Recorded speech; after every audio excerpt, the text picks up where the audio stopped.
Hey guys, how are you all. मेरा नाम है रमनदीप सिंह और गाइस आज हम स्टार्ट कर रहे हैं अपना कॉन्ट्रैक्ट एक्ट का नेक्स्ट लेक्चर। और आज के अंदर हम स्टार्ट करेंगे कम्युनिकेशन व्हेन कंप्लीट। एक्चुअल में ना प्रैक्टिकली ये टॉपिक ना थोड़ा थोड़ा यूज होता है, ज्यादा इसकी रेलेवेंस आज के हिसाब से बची नहीं है। मैं बताऊंगा कुछ कुछ जगह पे यूज होती है, कुछ कुछ जगह पे रेलेवेंस है, ऐसा नहीं है। प्रैक्टिकली ये बातें ना, इसमें बहुत सारी चीजें ऐसी हैं जो पुराने जमाने के हिसाब से लिंक है। मतलब मेरे कहने की सेंस ये है, क्योंकि एक्ट बना था 1872 में और उस टाइम चिट्ठी भेजा करते थे लोग, है ना, कबूतर के गले में डाल के। पिक्चरों में देखा होगा ना, आशिकियां चलती थी, आशिकियां। तो खैर मेरा कहने की सेंस ये है कि उस टाइम पे ऐसे होता था। आज की डेट के अंदर तो ऐसा नहीं होता। कबूतर के गले में तो नहीं डालते हम चिट्ठी, कोरियर वाले को भेजते हैं या डाकखाने से भेजते हैं। चिट्ठी वैसे भी रेयर भेजते हैं। आजकल तो आपको कोई कम्युनिकेशन करना होता है थ्रू मेल हो जाता है, फोन हो जाता है, व्हाट्सएप हो जाता है, 100 चीजें हैं। आज के डेट में तो कम्युनिकेशन के बहुत सारे मीडियम है, लेकिन पहले ऐसा नहीं होता था। अब जरा स्टार्ट कर रहे हैं कम्युनिकेशन की बेसिक बेसिक बात करके। लेकिन ना, कम्युनिकेशन की बात स्टार्ट होने से पहले एक चीज समझनी है। क्या? जो कम्युनिकेशन अभी हम यहां पढ़ रहे हैं, मेनली पढ़ रहे हैं पोस्ट के हिसाब से, चिट्ठी भेजने के हिसाब से, कि चिट्ठी जब भेजते हैं तो कैसे कम्युनिकेशन होता है। अब जरा अगर मैं तुम्हारे से बात करूं, और मैं पहले ही बता रहा हूं ये one of the most most most technical topic है, तो ढंग से पढ़ना।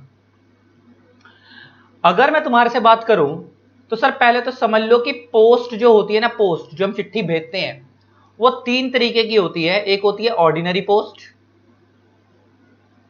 क्योंकि इसका यूज आ जाएगा कहीं ना कहीं, तो पहले ही क्लियर कर दूं। एक होती है ऑर्डिनरी पोस्ट, एक होती है रजिस्टर्ड पोस्ट,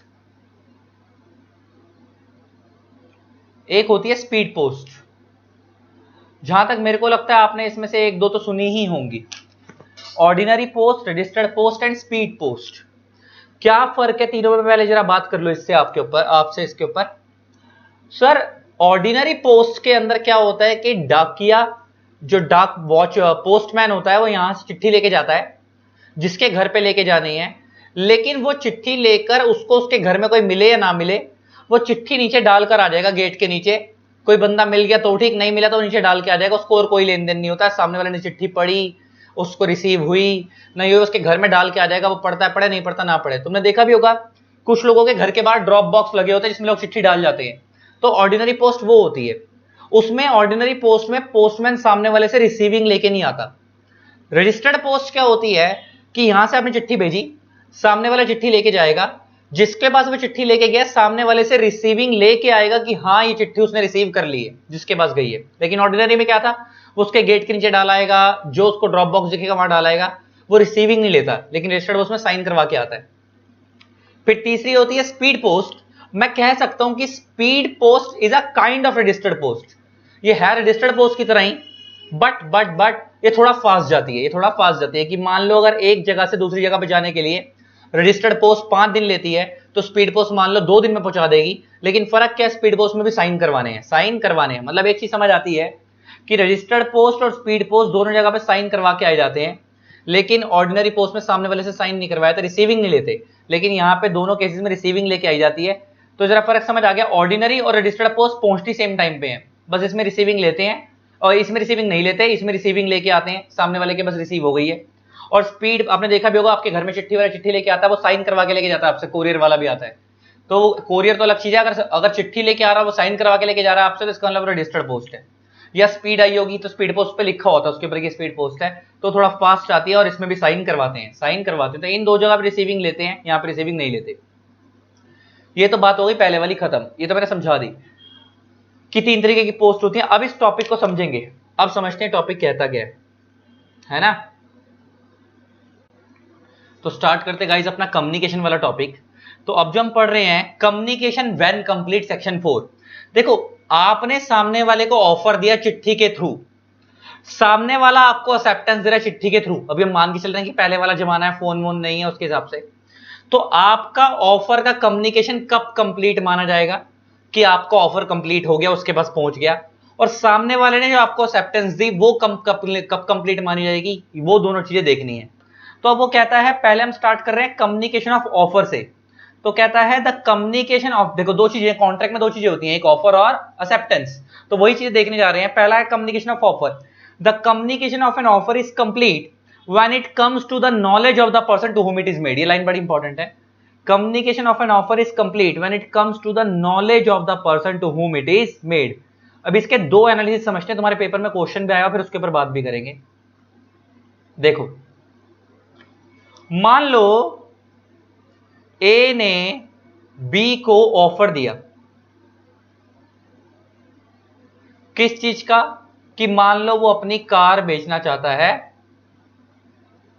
2 लाख रुपए की, और मान लो इसने चिट्ठी भेजी है 1/1/2020 को। हालांकि ऑल दो मैं पहले के सबसे बात कर रहा हूं, लेकिन मैंने एक डेट्स आज की ले ली है, डेट नॉर्मल ले ली है। मान लो 1/1/2020 की मैंने डेट ले ली, मतलब मैं रीसेंट ईयर्स की ले ली, मैंने 2020-21 की ले रहे हैं हम जान के। 1/1/2020 को हमने चिट्ठी भेजी, मान लो वो चिट्ठी रिसीव हुई है, हमने चिट्ठी भेजी, तो मैं कह सकता हूं ए तो पहली बात ये हो गया ऑफरर, और बी हो गया ऑफरी। 1/1/2020 को चिट्ठी भेजी, मान लो ये चिट्ठी रिसीव हुई है 7/1/2020 को, ये रिसीव हुई है 7/1/2020 को। तो उस केस के अंदर यहां से इसने ए ने 1 को भेजी, 7 को रिसीव हुई, तो नॉर्मली हम मानते हैं कि इसका ऑफर 7 तारीख को यहां पे पहुंच गया, तो कम्युनिकेशन ऑफ ऑफर कंप्लीट हो गया। नॉर्मली हम ये मान के चलते हैं कि जिस दिन बंदे पे चिट्ठी पहुंची उसने उसी दिन पढ़ ली होगी, तो कम्युनिकेशन ऑफ ऑफर कब कंप्लीट हो गया, 7 तारीख को। तो पेपर में अगर तुम्हारे क्वेश्चन आता है कि सपोज 1 तारीख को बंदे ने चिट्ठी भेजी और 7 तारीख को उसके पास पहुंची, तो कम्युनिकेशन ऑफ ऑफर कब कंप्लीट माना जाएगा, 7 तारीख को कंप्लीट मान लिया जाएगा, क्योंकि जिस दिन पहुंची उस दिन कंप्लीट। लेकिन तुम्हारे पेपर में अगर ऐसे डालता है वो क्वेश्चन, वो अगर पेपर में क्वेश्चन थोड़ा सा घुमाता है, मैं इसको हटा देता हूं यहां पे ताकि तुम्हारी अंडरस्टैंडिंग के लिए, कि मान लो तुम्हारे को बोलता है कि चिट्ठी रिसीव तो 7 तारीख को ही, लेकिन बी ने जो रीड करा उस चिट्ठी को वो 9 तारीख को करा है। बी ने उस चिट्ठी को रीड कब करा है, 9 तारीख को करा है। पढ़ा कब है उसको, 9 तारीख को। इसका मतलब क्या, चिट्ठी पहुंची 7 को है, लेकिन रीड कब करी सामने वाले ने, 9 को। तो कम्युनिकेशन ऑफ ऑफर फिर 7 को कंप्लीट नहीं माना जाएगा, 9 को कंप्लीट माना जाएगा। क्यों अब मैंने ऐसी बात बोली, जरा समझना। The communication of an offer is complete when it comes to the knowledge of the person to whom it is made. अब जब ऑफर की जानकारी सामने वाले के दिमाग में आ जाएगी तभी कम्युनिकेशन ऑफ ऑफर कंप्लीट माना जाएगा। तो 7 तारीख को तो अभी चिट्ठी पहुंची है, लेकिन उस चिट्ठी में क्या लिखा वो भी उसकी जानकारी में नहीं आया, वो कब आया है, 9 तारीख को। तो फिर कम्युनिकेशन ऑफ ऑफर 9 को कंप्लीट माना जाएगा, 7 को कंप्लीट नहीं, 9 को कंप्लीट माना जाएगा, यहां पे 9 को, 7 को कंप्लीट नहीं माना जाएगा। तो 2 बातें समझा दी मैंने कि यहां से आपने चिट्ठी भेजी, सामने वाले पे पहुंच गई जिस दिन उसने उसी दिन पढ़ ली, तो बात ही खत्म, तो कम्युनिकेशन ऑफ ऑफर उसी दिन कंप्लीट है।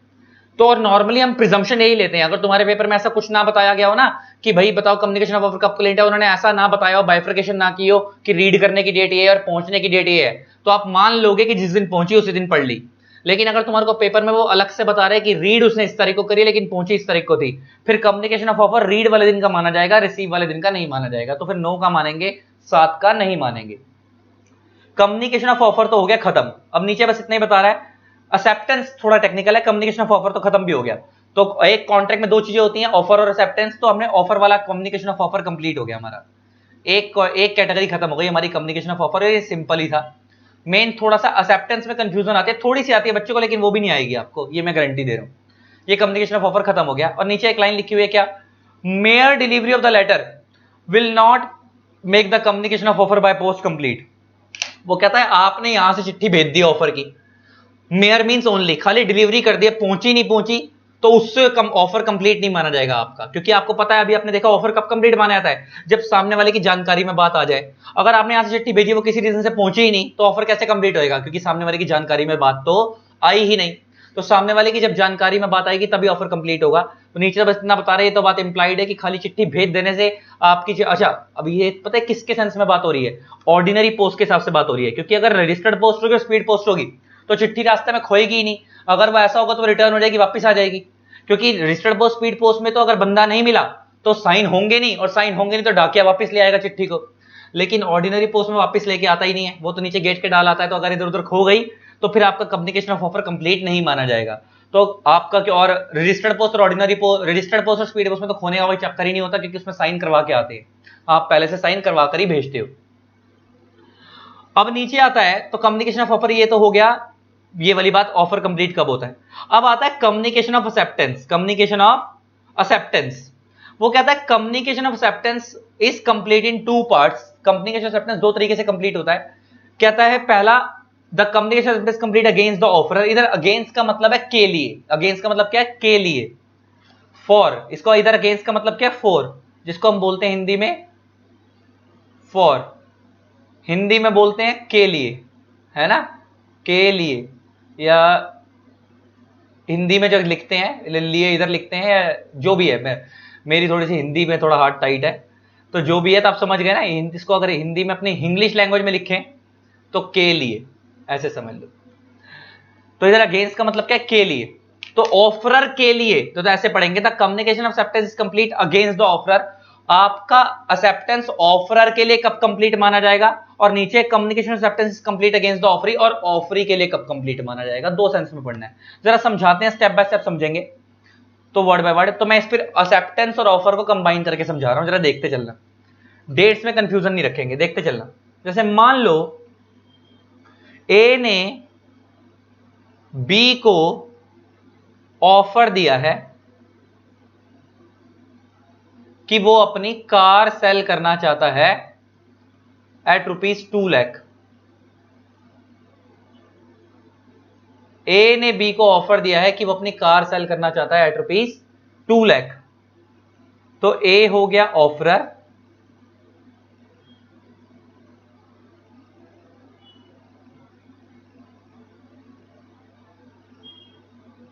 और बी हो गया ऑफरी। अब आगे डेट बाय डेट बढ़ेंगे। मान लो इसने 1/1/2020 को ऑफर भेजा था, और मान लो ये ऑफर 7/1/2020 को रिसीव हुआ है, और मैं ये रिसीव हुआ है यहां पे 7/1/2020 को, और मैं मान के चल रहा हूं, ताकि ज्यादा डेट्स ना डालूं, कंफ्यूज ना हो आप, तो मैं मान के चल रहा हूं सेम डे रीड भी कर लिया। तो सेम डे ही रीड भी कर लिया, सेम डे ही रीड भी कर लिया। तो मतलब आपको अगर सेम डे इसने ऑफर भेजा 1 तारीख को, 7 को पहुंचा, 7 को रिसीव करने के बाद रीड भी कर लिया, तो मैं कह सकता हूं कि कम्युनिकेशन ऑफ ऑफर आपका कंप्लीट हो गया 7 तारीख को। कम्युनिकेशन ऑफ ऑफर कब कंप्लीट हो गया आपका? 7 तारीख को ऑफर कंप्लीट हो गया 7 को। अब बात आती है कि सर इसकी तरफ से तो कंप्लीट हो गया, ऑफर तो आ गया, अब एक्सेप्टेंस कब कंप्लीट मानी जाएगी? अब इसका रिप्लाई देगा ना, ये 7 तारीख को इस पे पहुंचा, ये बेचना चाहता है, अब ये खरीदना चाहता ही नहीं है, इसको रिप्लाई देगा उसको, किसको? ए को। तो अब जरा सुनते चलना, मान लो ये रिप्लाई दे रहा है 9 तारीख को, 9/1/2020 को ये रिप्लाई दे रहा है, ये रिप्लाई दे रहा है 9/1/2020 को। 7 को इसके पहुंची, 7 को इसने पढ़ ली, ये रिप्लाई दे रहा है, अपनी एक्सेप्टेंस दे रहा है। 9/1/2020 को क्या दे रहा है? अपनी एक्सेप्टेंस दे रहा है कि हां मैं तेरी कार खरीदने को तैयार हूं। तो अब बड़े ध्यान से सुनना, अब इधर दो बातें आएंगी। Communication of acceptance is complete against the offeror. Offeror के लिए कब कंप्लीट मानी जाएगी? ऑफरर के लिए इसके पॉइंट ऑफ व्यू से बात हो रही है कि इसने जो एक्सेप्टेंस दी वो इसके लिए कब कंप्लीट मानी जाएगी, मतलब इस पे हम मान लेंगे कि इसके लिए कंप्लीट है, इसको फॉलो करनी है। और फिर दूसरा पॉइंट है communication of acceptance is complete against the offeree. Offeree कौन है? एक्सेप्टर, ये, इसके लिए कब कंप्लीट मानी जाएगी? दोनों के पॉइंट से, मतलब एक्सेप्टेंस दो पार्ट में है। ऑफरर के लिए एक्सेप्टेंस कब कंप्लीट मानी जाएगी, और ऑफरी, और ऑफरी का दूसरा नाम क्या होता है? एक्सेप्टर। मैंने तुम्हें बताया था कि ऑफरी को एक्सेप्टर भी बोलते हैं, क्योंकि वो एक्सेप्ट कर लेता है तो एक्सेप्टर कहलाता है। तो एक्सेप्टेंस से दे रहा है, तो ऑफरी के लिए कब कंप्लीट मानी जाएगी और ऑफरर के लिए? वो कहता है ऑफरर के लिए कंप्लीट तब मानी जाएगी जब ये चिट्ठी यहां से छोड़ेगा। अच्छा, इसने चिट्ठी कब डाली, यहां से छोड़ी कब है? 9 तारीख को। छोड़ने का मतलब मेरे कहने की सेंस ये है कि इसने ड्रॉप बॉक्स में डाल दी। आपने देखा होगा ना, पोस्ट बॉक्स में डाल दी। आपके गली मोहल्ले में पहले तो, अब तो दिखते नहीं है, पहले जगह जगह पोस्ट बॉक्स बने होते थे और आप उसमें चिट्ठी डाला हो। रेड कलर के आपने देखे होंगे, ग्रीन कलर के देखे होंगे, पहले होते थे। आजकल तो लोग पोस्ट ऑफिस जाके दे आते हैं। तो वो कहता है इसके लिए कब कंप्लीट मानी जाएगी? ऑफरर के लिए, जब ये चिट्ठी यहां से भेजेगा। 9 तारीख को इसने भेजी। अच्छा, अब मैंने तो बात चिट्ठी लेके करी है, सपोज ये मेल के थ्रू रिप्लाई कर रहा हो। अगर आज की सब सिचुएशन ले लें तो अगर ये मेल के थ्रू रिप्लाई कर रहा होगा, तो एक बात बताओ, एक बार अगर मैंने मेल पे सेंड का बटन दबा दिया तो क्या मैं अपनी मेल को विड्रॉ कर सकता हूं? नहीं।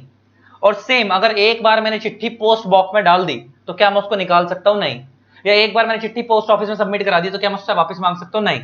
तो 9 तारीख को इसने चिट्ठी भेजी, तो वो ये कह रहा है communication of acceptance is complete against the offeror, that is offeror is bound by acceptance, that is offer can not be withdrawn. कहता है offer is bound by acceptance, that is offer can not be withdrawn. आगे that is when letter of acceptance is duly dropped in the post box so that acceptor can not withdraw the same. कह रहा है एक बार जब इस बंदे ने चिट्ठी डाल दी और ये इसको विड्रॉ नहीं कर सकता तो हम मान लेंगे ऑफरर के लिए तो उसी दिन कंप्लीट हो गई, भले यहां पे पहुंचे ना पहुंचे। ये चीज बड़ी इंपॉर्टेंट है, भले ही यहां पे पहुंचे या ना पहुंचे, इसने चिट्ठी छोड़ दी ना तो ये बाउंड है। अभी सब लॉजिकल सी बात अभी आगे करेंगे डिटेल में। तो मैं मान के चल रहा हूं कि सर जो 9/1/2020 है तो कम्युनिकेशन ऑफ एक्सेप्टेंस जो है, communication of acceptance against the offeror, against the offeror, offeror मतलब ये, इसके लिए कब कंप्लीट माना जाएगा, जब ये चिट्ठी सामने वाला वहां से छोड़ेगा। तो इसने कब छोड़ी है, 9 तारीख को।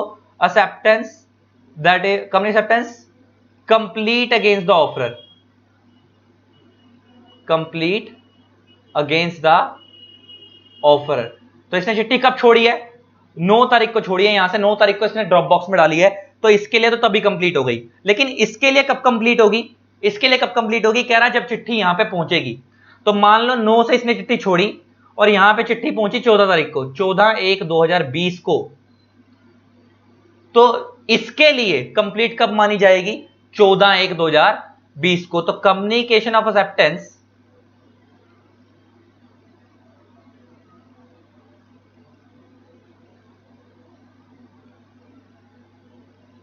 Complete against the offeree, offeree उसके हिसाब से अगेंस्ट द ऑफरी, मतलब एक्सेप्टर के लिए कब कंप्लीट मानी जाएगी, चिट्ठी यहां पे पहुंचेगी। और पहुंचने का मतलब नहीं है, अगर सपोज 14 को पहुंची और इसने रीड करी है 16 को, तो 16 को मानी जाएगी। ये चीज याद रखनी है, रीड अगर उसने 16 को करी है तो 16 को। मैंने तो ज्यादा डेट्स डाली नहीं कंफ्यूज करने के लिए, मैं तो मान के चल रहा 14 को पहुंची 14 को ही पढ़ ली। लेकिन अगर 14 को पहुंची और रीड करी उसने 16 को, तो 16 को मानी जाएगी। तो मैं फटाफट समराइज करके खत्म करते हैं, अब जरा देख समझते हैं क्या हो रहा है, फटाफट इसको समझ जाते हैं। मैं फटाफट अब रिकॉल करा रहा हूं, ऊपर से सारा स्टेप बाय स्टेप चल रहे हैं। पहले मैं बात कर रहा हूं कम्युनिकेशन ऑफ ऑफर की, फिर हम बात करेंगे कम्युनिकेशन ऑफ एक्सेप्टेंस की। कम्युनिकेशन ऑफ ऑफर कब कंप्लीट माना जाता है, जब एक बंदे ने चिट्ठी यहां से भेजी और सामने वाले पे पहुंच गई, तब जनरली हम मान के चलते हैं। लेकिन अगर सामने वाले पे पहुंची जिस डेट को, उसने उस डेट नहीं पढ़ी, बाद में पढ़ी है, तो फिर जिस दिन पढ़ी है उस दिन को मानी जाएगी। जरा मान लो 1 तारीख को इसने चिट्ठी भेजी, अभी हम ऑफर के हिसाब से चल रहे हैं, ऑफर की तो खाली एक ही चीज है, 1 को भेजी 7 को पहुंची, तो नॉर्मली हम मान के चलते हैं 7 को पहुंची 7 को ही पढ़ ली, तो communication of offer same day complete हो गया 7 को। लेकिन सपोज 7 को पहुंची होती और 8 को पढ़ी होती, तो फिर कम्युनिकेशन ऑफ ऑफर 8 को कंप्लीट माना जाता। लेकिन मैंने डेट्स ज्यादा कंफ्यूज ना हो जाए इसलिए मैंने 7 ही रख दिया। अब ऑफर तो हो गया कंप्लीट, अब बात आती है एक्सेप्टेंस की। तो एक्सेप्टेंस कब कंप्लीट मानी जाएगी, तो सर इसके 2 पार्ट है, against the offeror, against the offeree. इसके लिए कब कंप्लीट मानी जाएगी और इसके लिए कब कंप्लीट मानी जाएगी। ऑफरर के लिए कंप्लीट कब मानी जाएगी, जब चिट्ठी वहां से छोड़ी जाएगी उसी दिन, जिस दिन उसने चिट्ठी छोड़ी हम मान लेंगे ऑफरर के लिए तो कंप्लीट हो गई, अगर वो इसको विड्रॉ नहीं कर सकता तो इसने 9 तारीख को चिट्ठी छोड़ी यहां से, तो यहां से चिट्ठी निकली 9 को, तो ऑफरर के लिए तो 9 को ही कंप्लीट हो गई, सेम डे कंप्लीट हो गई जब इसने चिट्ठी वहां से छोड़ी, भले ही इस पे पहुंचे ना पहुंचे। लेकिन ऑफरी के लिए, इसके लिए कंप्लीट कब होगी, जब चिट्ठी यहां पे पहुंचेगी, और ये कब पहुंची है 14 तारीख को। तो अब जरा देख लो, तो हमने लिखा है 9 तारीख को communication acceptance complete against the offeror. इसके लिए कंप्लीट कब हुई है, 9 को, जब उसने चिट्ठी वहां से सेंड करी। लेकिन इसके लिए कंप्लीट कब है, इसके लिए कंप्लीट कब है 14 को, और इसके लिए कंप्लीट कब है 9 को।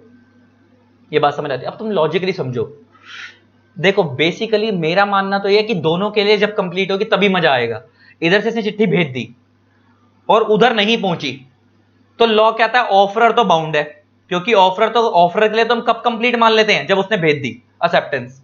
अब भेज दी, सपोज इस पे पहुंची नहीं, तो लॉ कहता है ऑफरर बाउंड है, ऑफरर को एक्सेप्टेंस माननी पड़ेगी। अबे मानेगा तो तब जब पड़ेगा, तो मेरे को बड़ा इलॉजिकल लगता है इनका, लॉ का ही लॉ मेकर है, इसमें मैं कुछ नहीं कर सकता। लेकिन अगर सपोज ये बाय चांस पहुंच भी जाती है, तो पहुंच भी जाती है तो उससे फायदा क्या होगा, इसके लिए कंप्लीट कब हो गई 9 को, और इसके लिए कंप्लीट कब हुई है, जब इसने चिट्ठी यहां पे रिसीव हुई है।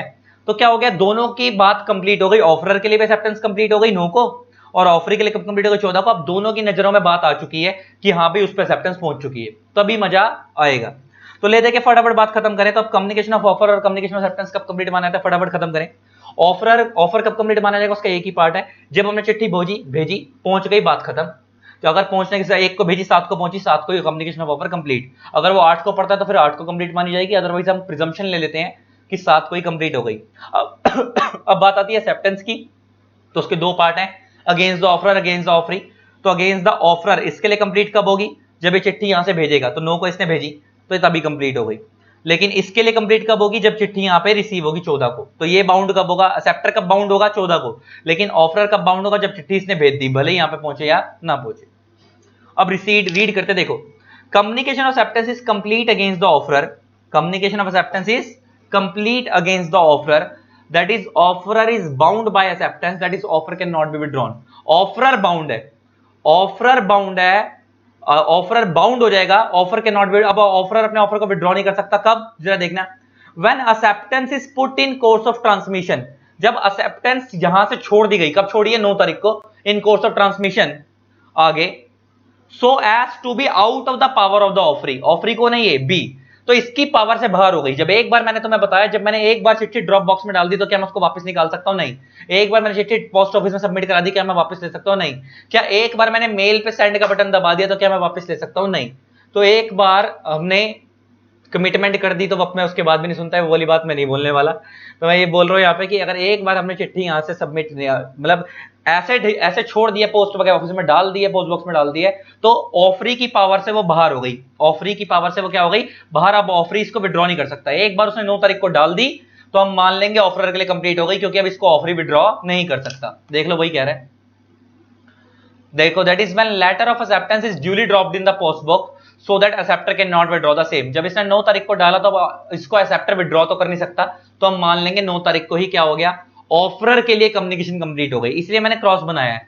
ये क्रॉस क्यों बनाया, इसके लिए कंप्लीट हो रही है 9 को जब भेजी जाएगी, और इसके लिए कंप्लीट कब होगी, इसके लिए सर जब यहां पे पहुंचेगी 14 तारीख को, जैसे पहुंची। अब आता है communication of acceptance is complete against the offeree, offeree मतलब अभी इसके लिए कंप्लीट कब मानी जाएगी, तो मैं पता है जब ये 14 को यहां पे पहुंची है। तो देखो, when acceptance comes to the knowledge of the offeror, जब नॉलेज ऑफ द ऑफरर, जब इसकी जानकारी में बात आएगी, और ऑफरर की जानकारी में बात कब आई है, 14 को। हालांकि मैं प्रिजम्पशन लेके चल रहा हूं 14 को, लेकिन मैंने तुम्हें बता दिया कि अगर 14 को आने के बाद वो रीड कर रहा है 16 को, तो फिर against the offeror, against the offeree acceptance कब कंप्लीट मानी जाएगी, 16 को मानी जाएगी, 14 को नहीं मानी जाएगी। लेकिन अगर सपोज 14 को पहुंची, 14 को ही पढ़ ली, तो अगेंस्ट द ऑफरी कब मानी जाएगी, 14 को। थोड़ा सा उल्टा है ना, इसलिए कंफ्यूजन होती है।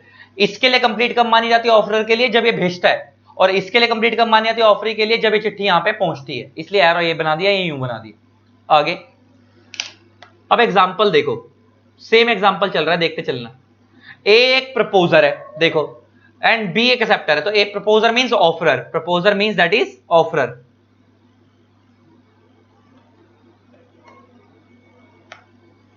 एंड बी कौन है, एक्सेप्टर।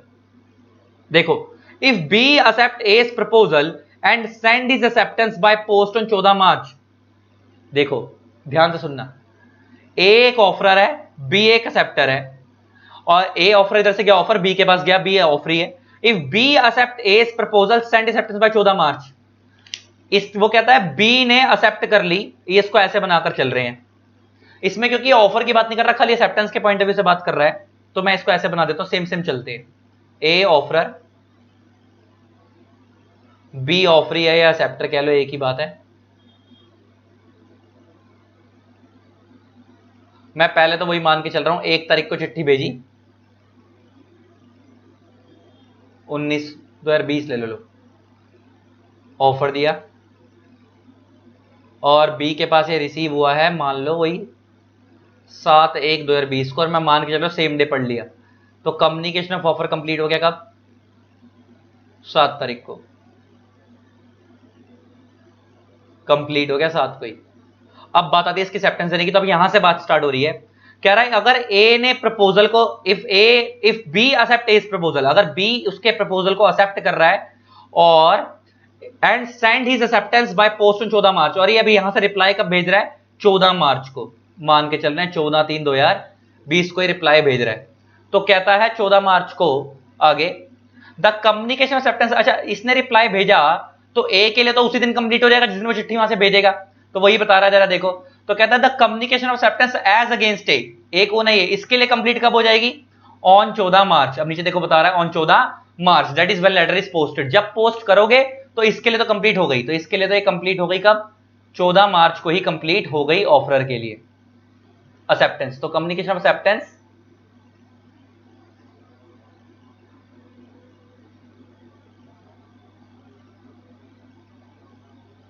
Against the offeror.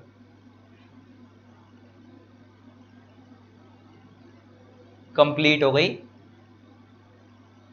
14 मार्च को। आगे एज अगेंस्ट बी, लेकिन बी के लिए कब कंप्लीट होगी? बी के लिए कब कंप्लीट होगी? As soon as when the letter reaches A, जब लेटर ए के पास पहुंचेगा। तो मान लो ये 14 वाला लेटर 20 को पहुंचा, तो 20/3/2020 को पहुंचा, तो बी के लिए कंप्लीट कब होगी? ये 20 तारीख को। वही वाली बात हो गई ना।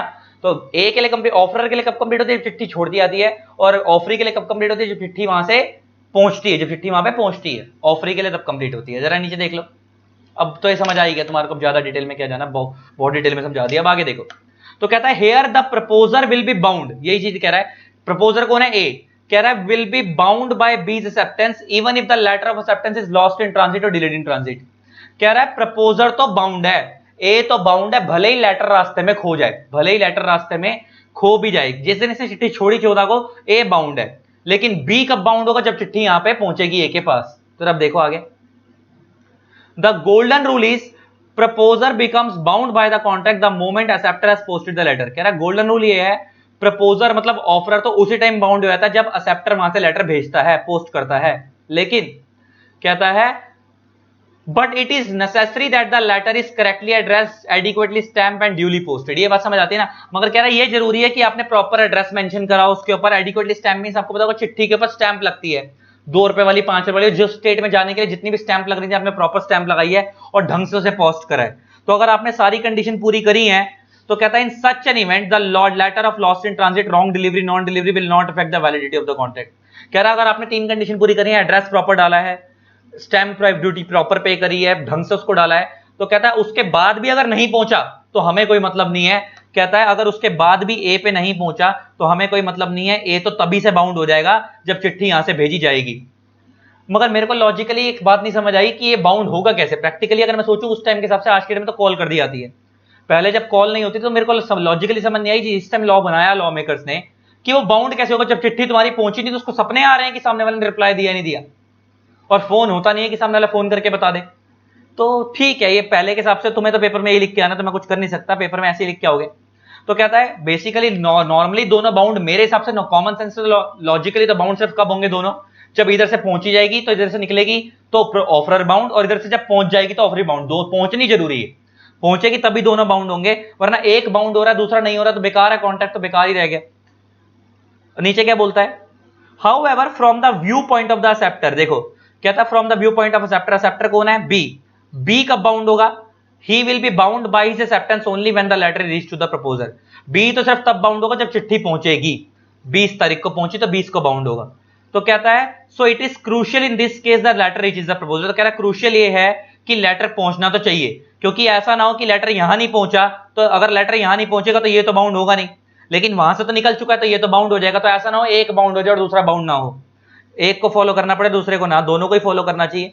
तो कहता है so it is crucial in this case that the letter reaches the proposer if there is no delivery of letter. अगर लेटर नहीं पहुंचा, the acceptance could be treated as having completed from the viewpoint of the proposer but not from the viewpoint of the acceptor। आ गई ना बात?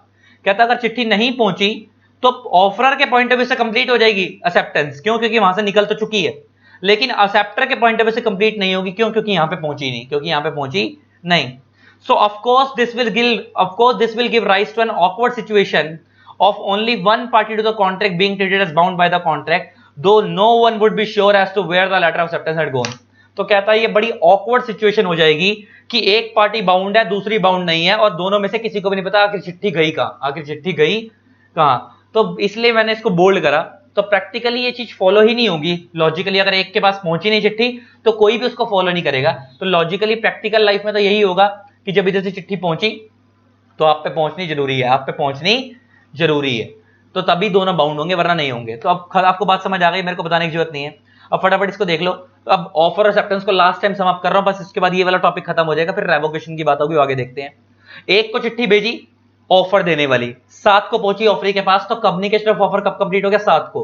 लेकिन अगर A B पढ़ेगा 7 की जगह 8 को, तो 8 को कंप्लीट माना जाएगा, रीड करेगा अलग, लेकिन प्रिजम्पशन ले रहे 7 को। अब बात आती है रिप्लाई देने की।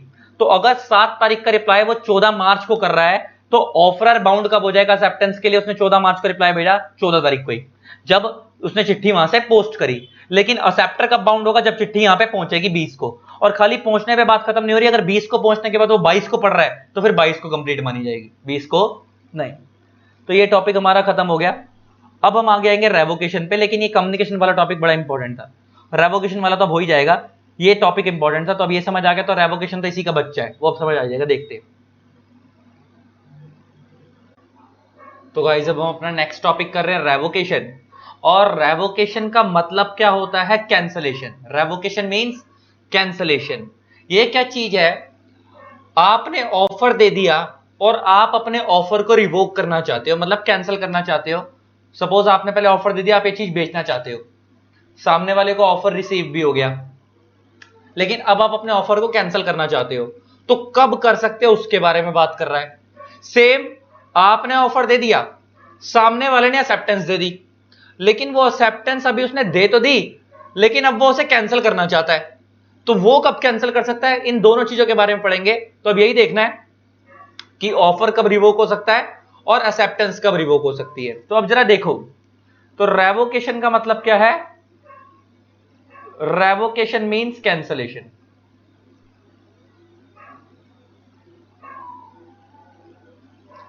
लॉ कहता है ऑफर भी रिवोक हो सकता है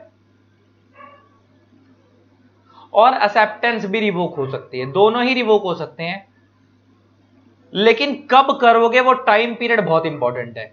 सारा खेल किस पे है? टाइम पीरियड पे, कि कितने टाइम में रिवोक करना है, सारा पंगा यहां पे है। तो कब रिवोक होगा, कैसे रिवोक होगा, अब जरा स्टार्ट कर रहे हैं, जरा देखो। Revocation means taking back. Taking back means अपने ऑफर को वापस लेना, मतलब कैंसिल करना। Both an offer as well as acceptance में भी रिवोक, ऑफर भी रिवोक हो सकता है और एक्सेप्टेंस भी रिवोक हो सकती है। अब पहला पढ़ने जा रहे हैं रेवोकेशन ऑफ ऑफर। देखो, a proposal may be revoke any time before its acceptance is complete against the proposer. अब जरा लाइन को शब्दों को बड़ा समझना है। प्रपोजल मींस ऑफर कब रिवोक हो सकता है? जब, कब हो सकता है? Before its acceptance is complete against the proposer. Offeror के पॉइंट ऑफ व्यू से एक्सेप्टेंस कंप्लीट होने से पहले पहले, ऑफरर के पॉइंट ऑफ व्यू से एक्सेप्टेंस कंप्लीट होने से पहले पहले। अगर याद हो तो एक्सेप्टेंस के दो पार्ट थे, अभी हमने पढ़े। एक था एक्सेप्टेंस का पहला पार्ट था the communication of acceptance complete in two parts. पहला अगेंस्ट द ऑफरर, दूसरा against the offeree. Against the offeror कब होता था? जब हम चिट्ठी वहां से छोड़ते थे। अगेंस्ट द ऑफरी कब होता था? जब चिट्ठी वहां पे पहुंचती थी एक्सेप्टेंस की। तो ये कह रहा है ऑफर कब रिवोक हो सकता है? वहां पे चिट्ठी छोड़ने से पहले पहले। उसने लिखा ना अगेंस्ट द ऑफरर वाला कंप्लीट होने से पहले पहले। जरा आप समझो, तो नीचे आते हैं, क्या लाइन लिखी है? Proposal may be revoke. Proposal means offer may be revoke any time before its acceptance is complete against the proposer but not afterwards. मतलब सामने वाला जब ऑफरर के लिए एक्सेप्टेंस देगा, उसके एक्सेप्टेंस देने से पहले पहले। इसका मतलब क्या है, जरा समझो। याद है तो अभी हमने एक एग्जांपल समझा, बिल्कुल सेम वही रख के चल रहा हूं ताकि ज्यादा क्लियरिटी रहे। ए ऑफरर है, बी ऑफरी है। ए ने ऑफर दिया बी को, ए ने ऑफर दिया बी को किस चीज के रिगार्डिंग? कि वो अपनी कार बेचना चाहता है उसको एट ₹2 लाख। ठीक, 2 लाख की वो कार बेचना चाहता है। मान लो इसने 1 तारीख को चिट्ठी भेजी, 1/1/2020 को। मान लो ये चिट्ठी यहां पे पहुंची है 7/1/2020 को चिट्ठी रिसीव हुई है। अब ये जो रिसीव हुई, और मान लेते हैं हम सेम डे इसने पढ़ ली, तो सेम डे इसने पढ़ ली तो इसका मतलब मैं कह सकता हूं कम्युनिकेशन ऑफ ऑफर यहीं कंप्लीट हो गया। कम्युनिकेशन ऑफ ऑफर कंप्लीट तो हो गया, मतलब बी ने पढ़ तो लिया, क्योंकि कम्युनिकेशन ऑफ ऑफर कब कंप्लीट माना जाता है? When it comes to the knowledge of the person to whom it is made. जिसको ऑफर दिया गया, अगर उसकी जानकारी में बात आ जाएगी तो कम्युनिकेशन ऑफ ऑफर कंप्लीट हो जाएगा। और वो 7 तारीख को जानकारी में बात आई, सेम डे उसने पढ़ा, 7 को कंप्लीट हो गया। अब ये बी भाई साहब एक्सेप्टेंस देंगे इसकी। मान लो बी भाई साहब इसकी कार जो ये बेचना चाहते थे, ये खरीदने को तैयार हैं। और मान लो बी भाई साहब 9 तारीख को यहां से चिट्ठी भेजने वाले हैं 10 बजे। 9/1/2020 को ये वहां से सुबह चिट्ठी भेजने वाले हैं 10 AM पे। वहां से चिट्ठी डालने वाले हैं 10 बजे, कब? 9 तारीख को। तो अगर ए अपने ऑफर को रिवोक करना चाहता है, अगर ए अपने इस ऑफर को रिवोक करना चाहता है तो इसको रिवोक करना पड़ेगा बी की चिट्ठी भेजने से पहले पहले, 9 तारीख से पहले पहले, 9 तारीख के 10 बजे से पहले पहले। रीजन समझ आता होगा क्यों? रीजन समझ आ गया होगा क्यों? क्योंकि सर अगर इसने यहां से चिट्ठी भेज दी, 9 तारीख को भेज दी, भले ही अभी यहां पे नहीं पहुंची है के पास, स्टिल वो एक्सेप्टेंस कंप्लीट मान ली जाती है ऑफरर के पॉइंट ऑफ व्यू से। याद होगा, क्योंकि जिसने डिस्पैच करी तो ऑफरर के पॉइंट ऑफ व्यू से तो उसी दिन कंप्लीट हो जाती है, लेकिन एक्सेप्टर के पॉइंट ऑफ व्यू से कंप्लीट कब होती है? जब यहां पे पहुंचेगी। तो अगर इसने 9 तारीख को यहां से डिस्पैच कर दी चिट्ठी तो इसके पॉइंट ऑफ व्यू से एक्सेप्टेंस कंप्लीट ही हो जाएगी। और ऑफर एक्सेप्टेंस तो एग्रीमेंट होता है, और एग्रीमेंट को अगर बाद में तोड़ोगे तो फिर आपको पता है वो ब्रीच ऑफ कॉन्ट्रैक्ट है। फिर वो क्या है? Breach of contract. और तुम मेरे से ऊपर पढ़ भी चुके थे, जब आपने मेरे से एसेंशियल्स ऑफ ऑफर पढ़ा था तो आप ऑफर के अंदर आपने देखा था कि आप ऑफर को कभी भी रिवोक कर सकते हो मगर एक्सेप्टेंस देने से पहले पहले। मैंने बताया भी था कि एक्सेप्टेंस देने से पहले पहले रिवोक करोगे, अगर एक्सेप्टेंस के बाद रिवोक करोगे तो फिर वो ऑफर एक्सेप्टेंस एग्रीमेंट हो जाता है और फिर एनफोर्सेबिलिटी के साथ कॉन्ट्रैक्ट बन जाता है। तो अगर एक्सेप्टेंस देने के बाद तोड़ोगे ऑफर को तो फिर वो ब्रीच ऑफ कॉन्ट्रैक्ट है और फिर आपको डैमेजेस भरने पड़ेंगे, नुकसान होगा आपका बहुत, वो अलग चीज है। वो भी आगे जाके पढ़ोगे ब्रीच ऑफ कॉन्ट्रैक्ट करते हो तो क्या होता है, कॉन्ट्रैक्ट को तोड़ते हो तो क्या होता है। तो ले दे के आपको ऑफर कब रिवोक करना होता है? एक्सेप्टेंस देने से पहले पहले। तो इसका मतलब अगर ए अपने ऑफर को रिवोक करना चाहता है तो वो 9 तारीख के 10 बजे से पहले पहले रिवोक कर सकता है। क्यों? क्योंकि इसने एक लाइन लिखी है कि आप अपना ऑफर कब रिवोक कर सकते हो?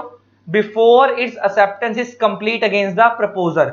और प्रपोजर मींस ऑफरर, और ऑफरर के लिए एक्सेप्टेंस कब कंप्लीट होती है? जब यहां से चिट्ठी छूटती है। तो 9 तारीख से पहले पहले आप रिवोक कर सकते हो। जरा आप देख लो, अब रीड कर लो, बट नॉट आफ्टरवर्ड्स। अब रीड करो, समझ आ जाएगा। एग्जांपल डाला हुआ हमने, देखो जरा। A by a letter sent by post, मिलता जुलता एग्जांपल है। ए ने एक चिट्ठी डाल के भेजी 1 तारीख को, proposes to sell his house to B. A ने एक ऑफर दिया किसको? बी को, कि वो अपना घर बेचना चाहता है। कब उसने चिट्ठी भेजी है? 1 को। The proposal letter is received by B on 4/1/2016, और बी के पास वो चिट्ठी 4 तारीख को रिसीव हो गई है। तो मैं कह सकता हूं कि 4 को अगर बी के पास वो चिट्ठी रिसीव हुई है तो कम्युनिकेशन ऑफ ऑफर कंप्लीट हो गया 4 को। हम प्रिजम्पशन ले रहे हैं कि बी ने 4 को ही पढ़ लिया होगा, क्योंकि यहां पे ऐसा कुछ भी नहीं लिखा हमने एग्जांपल में। आगे, B accept the proposal by a letter sent by post on 5/1/2016 at 9 AM। अब बी अपनी एक्सेप्टेंस देने को जा रहा है कब? 5 तारीख को, अगले दिन सुबह 9 बजे। तो इसका मतलब अगर वो सुबह 9 बजे एक्सेप्टेंस देने जा रहा है तो अगर ए चाहे और अगर अपने वो ऑफर को रिवोक करना चाहता है, कैंसिल करना चाहता है, तो वो 9 बजे से पहले पहले रिवोक कर ले, उसके बाद नहीं कर सकता। तो देखो आ गया, A may revoke his proposal at any time before और at the moment when B post his letter of acceptance. मतलब ए कभी भी उसके चिट्ठी भेजने से पहले, चिट्ठी भेजते टाइम तक अगर ए की रिवोकेशन का लेटर वहां पे पहुंच जाता है तो अपनी रिवोक कर सकता है, but not afterward, that is not on 5/1/2016। उसके बाद 5/1/2016 के बाद वो रिवोक नहीं कर सकता। उसको 5/1/2016 में 9 बजे से पहले पहले रिवोक करनी पड़ेगी, या जिस टाइम पे वो भेज रहा था उस टाइम पे रिवोक करनी पड़ेगी। अब 5/1/2016 में 9 बजे के बाद रिवोक नहीं कर सकते अपने ऑफर को। तो ये देखो, यही वाली बात हो गई यहाँ पे कि अगर ए को रिवोक करना है तो हमारे एग्जांपल में 9 तारीख है, तो 9 तारीख को 10 बजे वो चिट्ठी भेजने वाला है यहाँ से, तो 10 बजे से पहले पहले आपको रिवोक करनी है। अब आप कैसे करोगे, आप पे डिपेंड करता है। देखो, क्योंकि नॉर्मल अगर आपने चिट्ठी 1 तारीख को भेजी है तो 7 को पहुंच रही है, तो आप या तो फिर स्पीड पोस्ट भेजो ताकि वो जल्दी पहुंच जाए आपकी रिवोक वाली इसके भेजने से पहले, या फिर आप आज के टाइम पे तो कॉल कर सकते हो, मेल कर सकते हो, वरना पहले तो यही होता होगा कि अगर बंदे ने एक चिट्ठी भेजी तो स्पीड पोस्ट भेजे। मगर मैं तो सोचता हूँ 1872 के हिसाब से जब स्पीड पोस्ट भी नहीं थी तब क्या होता होगा, तो तब तो इसको रिवोक करना बड़ा मुश्किल होता होगा। तो एक बार भेज दी, अगली चिट्ठी, हाँ ऐसा हो सकता है कि एक चिट्ठी निकाल दी, सेम डे दिमाग में आ रहा है कि नहीं भाई नहीं कैंसिल कर देते, दूसरी चिट्ठी भी सेम डे भेज दी तो आपका चल जाएगा। लेकिन आप दूसरी चिट्ठी 3 दिन बाद भेज रहे हो तो तब तक जब तक वो एक्सेप्टेंस छोड़ेगा वहां से उसके बाद आपकी चिट्ठी पहुंचेगी। पहले जमाने में तो ऐसा होता था, लेकिन प्रैक्टिकली आज तो बहुत सारे साधन है आपके पास। आपने चिट्ठी भेजी, आपको अपना ऑफर रिवोक करना, फोन कर सकते हो उसके एक्सेप्टेंस देने से पहले पहले, भाई अपनी एक्सेप्टेंस मत दियो, मैं तेरे को नहीं भेजना चाहता। अब आप स्पीड पोस्ट करा सकते हो, अब तो बहुत कुछ करा सकते हो, मेल डाल सकते हो। अब तो जमाना बदल गया, इसलिए मैं बोल रहा था कि आज के टाइम पे इन चीजों की ज्यादा वैल्यू है नहीं, रेलेवेंस है नहीं। अच्छा, और नीचे तो बस यही बता रहा है, it may be noted that the proposal can be revoked by the proposer और is duly authorised agent. Proposer means offerer चाहे तो अपना ऑफर खुद रिवोक कर सकता है, चाहे तो अपने एजेंट को बोल सकता है कि मेरा ऑफर रिवोक करवा दे। सपोज मैं दिल्ली में हूं और मेरा कोई कॉन्ट्रैक्ट मुंबई में हुआ है, तो मैं मुंबई खुद ना रिवोक करने आके अपने एजेंट को बोल सकता हूं, वहां पे जाके उस पार्टी को बोल दे मैं अपना ऑफर कैंसिल करना है, तो मैं एजेंट के थ्रू रिवोक करवा सकता हूं। नेक्स्ट आता है रेवोकेशन ऑफ एक्सेप्टेंस। ये तो ऑफर रिवोक होने की बात हुई। अब एक्सेप्टेंस कब रिवोक हो सकती है? वो सिंपल सा तरीका है, वो कहता है एक्सेप्टेंस रिवोक होगी कब? देखो लिखा है ना, acceptance may be revoke by before the communication of acceptance is complete against the acceptor. Acceptance कब रिवोक हो सकती है? जब कम्युनिकेशन ऑफ ऑफर एक्सेप्टर के अगेंस्ट कंप्लीट होती है, उससे पहले पहले। तो अब जरा तुम्हें याद होगा, ऑफरर के लिए कंप्लीट कब होती है? ऑफरर के लिए जब यहां से छूटती है चिट्ठी, तो ये 9 को पहुंची। लेकिन इसके लिए, एक्सेप्टर के लिए कंप्लीट कब होती है? जब चिट्ठी यहां पे पहुंचती है। तो मान लो ये चिट्ठी यहां पे 14 तारीख को पहुंच रही है, 14/1/2020 को, तो इसके लिए कंप्लीट कब होगी? जब ये चिट्ठी यहां पे पहुंचेगी 14 को। तो इसका मतलब अगर बी भाई साहब ने जो एक्सेप्टेंस दी है, अब यहां से चिट्ठी उन्होंने डाल के भेज दी 9 तारीख को, अगर बाद में अपनी एक्सेप्टेंस को रिवोक करना चाहते हैं और ये मान के चलो 14 को पहुंचेगी, तो इनको 14 तारीख से पहले पहले, पहुंचने से पहले पहले अपनी एक्सेप्टेंस को क्या करना है? रिवोक। क्योंकि अगर एक बार पहुंच गई तो उसके बाद तो फिर बात खत्म। या ऐसा हो सकता है, एक प्रिजम्पशन बता सकता हूं कि ऐसा हो सकता है कि 14 को इनके पास चिट्ठी पहुंची, लेकिन इन्होंने अभी तक रीड नहीं करी थी, इन्होंने रीड करी है 16 को, और 16 को रीड करी, और मीनवाइल आपकी दूसरी चिट्ठी 15 को पहुंच गई रिवोक वाली। तो उस केस के अंदर फिर आपकी रिवोक मान ली जाएगी, क्योंकि एक्सेप्टेंस अभी हुई नहीं है। एक्सेप्टेंस या ऑफर कब कंप्लीट माना जाता है? जब सामने वाले की जानकारी में बात आती है। तो जानकारी, चिट्ठी यहां पे 14 को पहुंची, लेकिन रीड तो उसने अभी तक करी नहीं है, 16 को करी है सपोज, और मीनवाइल आपकी रेवोकेशन वाली जो एक्सेप्टेंस वाली चिट्ठी है वो आ गई 15 तारीख को, और सपोज उसने 16 तारीख से पहले वाली 15 तारीख वाली पढ़ ली, तो ऑटोमेटिक है कि आपकी एक्सेप्टेंस क्या हो जाएगी? रिवोक। तो ऐसे समझो, इसलिए मैं ज्यादा डेट्स डालता नहीं हूं आपको कंफ्यूज करने के लिए, तो 16 को मैं हटा दूं। तो ऐसे समझ लो सीधी सी भाषा में कि इसके पास पहुंचने से पहले पहले आप अपने एक्सेप्टेंस रिवोक कर दो। लेकिन दूसरा तरीका मैंने बता दिया, स्टिल अगर पेपर में एग्जाम में पूछ ले कि सपोज चिट्ठी 14 को पहुंची और उसने रीड करी 16 को, और 16 को अभी तक 16 को रीड करी है, और मीनवाइल 15 तारीख को रेवोकेशन वाली चिट्ठी आ गई है, और उसने रेवोकेशन वाली पहले पढ़ ली है, तो उस केस में फिर ये वाली बात मानी जाएगी, 15 वाली बात आपकी रिवोक हो जाएगी, आपके एक्सेप्टेंस रिवोक मानी जाएगी। क्यों? क्योंकि आपके एक्सेप्टेंस अभी तक कंप्लीट हुई ही नहीं थी। एक्सेप्टेंस कंप्लीट कब होनी थी? 16 को, और आपने 15 को ही क्या कर दी? अपनी एक्सेप्टेंस रिवोक कर दी। तो अब इसके अंदर भी जरा देखो, सेम एग्जांपल है, जरा देखो, A by a letter sent by post on 1/1/2016 proposes to sell his house to B. A अपना मकान बेचना चाहता है बी को, सब कुछ सेम चल रहा है, 1 तारीख को भेजा। The proposal letter is received by B on 4/1/2016, 4 तारीख को चिट्ठी पहुंची, सब कुछ सेम, वो वाली बात भी same. B accept the proposal by letter sent by post on 5/1/2016 at 9 AM। B ने उसको एक्सेप्ट करा 5 तारीख को। अच्छा, 4 तारीख तक कम्युनिकेशन ऑफ ऑफर कंप्लीट हो गया था, अब 5 को एक्सेप्टेंस की बारी आ रही है। एक्सेप्टेंस के दो पार्ट है, against the offer, against the offeree. Against the offer कब कंप्लीट होता है? जब चिट्ठी भेजते हैं। ऑफरी के लिए कब कंप्लीट होता है? जब चिट्ठी पहुंचती है। तो देखो 5 तारीख को उसने चिट्ठी भेज दी 9 बजे, तो अगर 5 को उसने चिट्ठी भेज दी तो ऑफर के लिए तो कंप्लीट हो गई एक्सेप्टेंस। लेकिन which is received by A at 5 PM on 14/1/2016, लेकिन A के पास पहुंची कब? 5 बजे शाम को 14 तारीख को। तो इसका मतलब अगर B अपनी एक्सेप्टेंस को रिवोक करना चाहता है तो वो 14 तारीख से पहले पहले रिवोक करेगा। कब रिवोक करेगा? 14 तारीख से पहले पहले। यही वाला एग्जांपल हमने यहां दिया। अगर ऑफर को रिवोक करना था तो इसके यहां पे एक्सेप्टेंस देने से पहले पहले, लेकिन अगर एक्सेप्टेंस को रिवोक करना तो यहां पे पहुंचने से पहले पहले रिवोक करनी। जैसे हमारे एग्जांपल में भी 14 ही डाला हुआ हमने, उससे पहले पहले रिवोक करनी। तो देखो, B may revoke his acceptance at any time before or at the moment when the A receives the letter of acceptance but not afterward। Ready 14/1/16 के बाद वो रिवोक नहीं कर सकता। वो 14 तारीख में 5 बजे से पहले पहले अगर अपनी एक्सेप्टेंस चाहे तो भी रिवोक कर सकता, उसके बाद नहीं कर सकता। और नीचे पॉइंट वही है कि एक्सेप्टेंस चाहे तो वो खुद रिवोक करे, चाहे तो उसका एजेंट रिवोक करे। नीचे ये लिखा हुआ है रेवोकेशन ऑफ टाइम लिमिट। वही अब दोनों को पूरे को समराइज में बना दिया सेक्शन 5 के अंदर। ऑफर कब रिवोक होती है? Before communication acceptance complete against offer. Offer की तरफ कंप्लीट होने से पहले पहले, मतलब चिट्ठी भेजने से पहले पहले आप रिवोक कर सकते हो एक्सेप्टेंस को। और ऑफर कब रिवोक होता है? Before communication acceptance complete against the offeror. और एक्सेप्टेंस कब रिवोक होती है? Before communication acceptance complete against the offer. अगर आपको ऑफर रिवोक करना है तो आपने लिखा था वहां से जब एक्सेप्टेंस की चिट्ठी छूटती है उससे पहले पहले रिवोक कर सकते हो। अगर आपको एक्सेप्टेंस रिवोक करनी है तो जब चिट्ठी पहुंचती है उससे पहले पहले रिवोक कर सकते हो। इसके साथ तुम्हारा पूरा कम्युनिकेशन वाला टॉपिक खत्म हो गया। One of the most technical topic है इस चैप्टर का, ये मेरे को लगता है जिसमें सबसे दम है, जो समझाने का टाइम लगता है। अदरवाइज तो मेरे को लगता है इस चैप्टर में ज्यादा दम है नहीं। अब तुम्हें क्वेश्चन करा देता हूं, इसके ऊपर पीछे पेपर में क्वेश्चन आया हुआ है, वो क्वेश्चन क्या जरा देखो, तुम्हें क्वेश्चन सॉल्व करवाता हूं।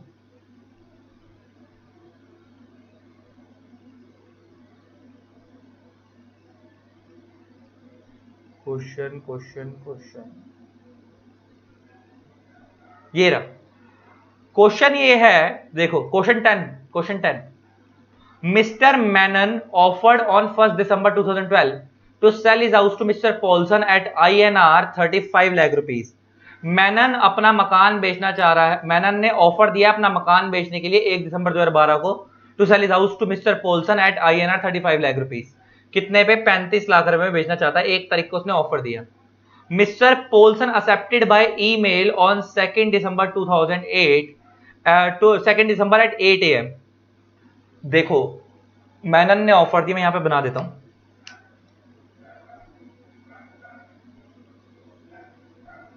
मैनन पॉल्सन, मैनन ने ऑफर दिया है, तो ये हो गया ऑफरर। जब भी कोई प्रॉब्लम है तो ऐसे सामने बना लो, ये हो गया ऑफरी। मैनन ने ऑफर दिया किस चीज का, कब दिया है, 1 दिसंबर 2012 को to sell his house to mister Paulson, कितने का, 35 लाख का, कि वो अपना हाउस बेचना चाहता है एट ₹35 लाख। तो ये उसने ऑफर कब दिया है, 1/1/2012 को, 1/12/2012 को, 1 दिसंबर 2012 है। आगे Paulson accepted by email on 2 December 2008 2 December at 8 AM and at 10 AM। देखो 1 तारीख को चिट्ठी उसने भेजी मेल के थ्रू, मान लो चिट्ठी नहीं है, मेल भेजी है उसने, तो मेल तो आपको पता सेम डे पहुंच जाती है, चिट्ठी के हिसाब से बात ही नहीं कर रहा, मेल के हिसाब से कर रहा है। तो उसने 1/12/2012 को भेजी, मान लेते हैं 1/12/2012 को एक पहुंच भी गई, सेम डे रिसीव भी हो गई, 2012 को रिसीव भी हो गई और उसने पढ़ भी ली, तो इसका मतलब 2012 को रिसीव भी हो गई, उसने पढ़ भी ली, तो मैं कह सकता हूं कि मेल यहां पे पहुंची 1/12 को। अब ये बंदा 2/12/2012 को अगले दिन नेक्स्ट डे एक्सेप्टेंस दे रहा है। अब आपको पता है जब सामने वाले ने एक्सेप्टेंस छोड़ी, मेल पे क्लिक कर दिया, तो इसके लिए तो कंप्लीट हो जाएगी। तो इसने 2 तारीख को मेल भेजी 8 बजे 8 AM पे भेजी, तो यहां से मेल निकल चुकी है। अब आगे लेकिन वो क्या कह रहा है, एंड देखो कह रहा है 8 AM पे मेल भेजी and at 10 AM mister Paulson set of ex revoking the acceptance. 8 बजे उसने किस चीज की मेल भेजी है, मेल भेजी है किस चीज की, एक्सेप्टेंस की, 8 बजे। और 10 बजे 10 AM पे उसने एक और अब मेल नहीं भेजी, अब फैक्स भेजी है किस चीज की, रेवोकेशन की, कि भाई जो मैंने एक्सेप्टेंस दिया मैं उसे रिवोक कर रहा हूं, नहीं मैं नहीं खरीदना चाहता, मैं नहीं खरीदना चाहता। ये इसने 10 बजे भेजी है, 8 बजे भेजी है। लेकिन प्रॉब्लम क्या है, अब आगे देखना, कहता है and at 10 AM mister Paulson sent a fax revoking the acceptance, both email and fax, email किस चीज की थी, एक्सेप्टेंस की, और फैक्स की, रेवोकेशन की, reach man at the same time.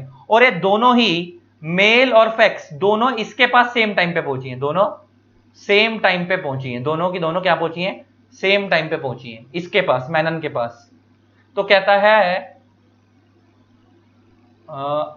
Both male and fax reach the man at the same time, comment whether the contract would be accepted और rejected. तो कहता है बताओ ये कॉन्ट्रैक्ट एक्सेप्टेड माना जाएगा, रिजेक्टेड माना जाएगा। इसका आंसर आप मेरे को दो कि ये ए के पॉइंट, क्योंकि मैनन ने तो अभी तक कुछ भी नहीं पढ़ा, उसके पास दोनों चीजें सेम टाइम पे पहुंच गई हैं। उसके पास एक मेल आई है जिसमें एक्सेप्टेंस दी हुई है इसने, और एक फैक्स आई जिसमें इसने रेवोकेशन मतलब कैंसिलेशन की हुई है। तो मैनन ये बताओ मेरे को, दोनों चीजें सेम टाइम पे पहुंची है, मेल भी और फैक्स भी। तो मेरे को ये बताओ कि मैनन अपने ऑफर जो उसने दिया उसको एक्सेप्ट माने या रिजेक्ट माने, क्योंकि सामने वाले ने तो एक्सेप्टेंस की मेल भेजी हुई है, रिजेक्शन की भी फैक्स भेजी हुई है, और दोनों सेम टाइम पे मैनन पे पहुंची है, और पढ़ी उसने भी दोनों ही नहीं है। तो सर इसका आंसर बहुत सिंपल है, जो फर्स्ट ओपन होगी वो मानी जाएगी, जो फर्स्ट ओपन होगी वो पहले मानी जाएगी। अगर ये मेल को ओपन करता है तो एक्सेप्टेंस मानी जाएगी, पहले ओपन करता है तो, अगर ये फैक्स को ओपन करता है तो ये रिजेक्शन मानी जाएगी। तो डिपेंड आप, हालांकि देखा जाए तो छोड़ी अलग अलग टाइम पे है, मेल उसने 8 बजे भेजी है, फैक्स उसने 10 बजे भेजी है, लेकिन इसके पास दोनों सेम टाइम पे पहुंची है। तो अब इस पे डिपेंड करता है कि ये क्या रीड करेगा, क्योंकि आपने पढ़ा था मेरे से, भले ही कम्युनिकेशन ऑफ ऑफर हो या एक्सेप्टेंस हो, मैंने तुम्हें बताई भी थी ये बात, मैंने इसलिए फोकस कर रहा था कि वो कंप्लीट तब मांगी जब सामने वाले की जानकारी में बात आती है। तो हमने देखा भी था कि मान लो, मैंने तुम्हें बताया भी था एग्जांपल में, कि मान लो 4 तारीख को चिट्ठी पहुंची और सामने वाले 4/1/2012 को पहुंची, और मान लो उसने 5 तारीख को पढ़ी है, तो 4 को कंप्लीट नहीं माना जाएगा, 5 को कंप्लीट माना जाएगा। अब इधर तो क्या हुआ है, डेट भी सेम डे पे आ गए दोनों।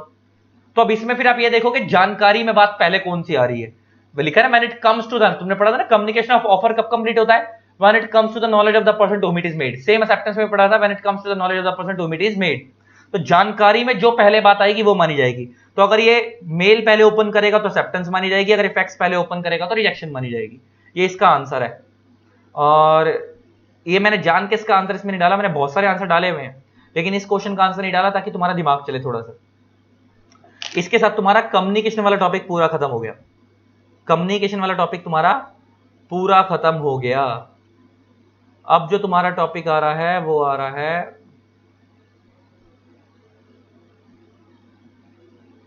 कंसीडरेशन। अब तुम्हारा टॉपिक जो आ रहा है वो कौन सा आ रहा है? कंसीडरेशन।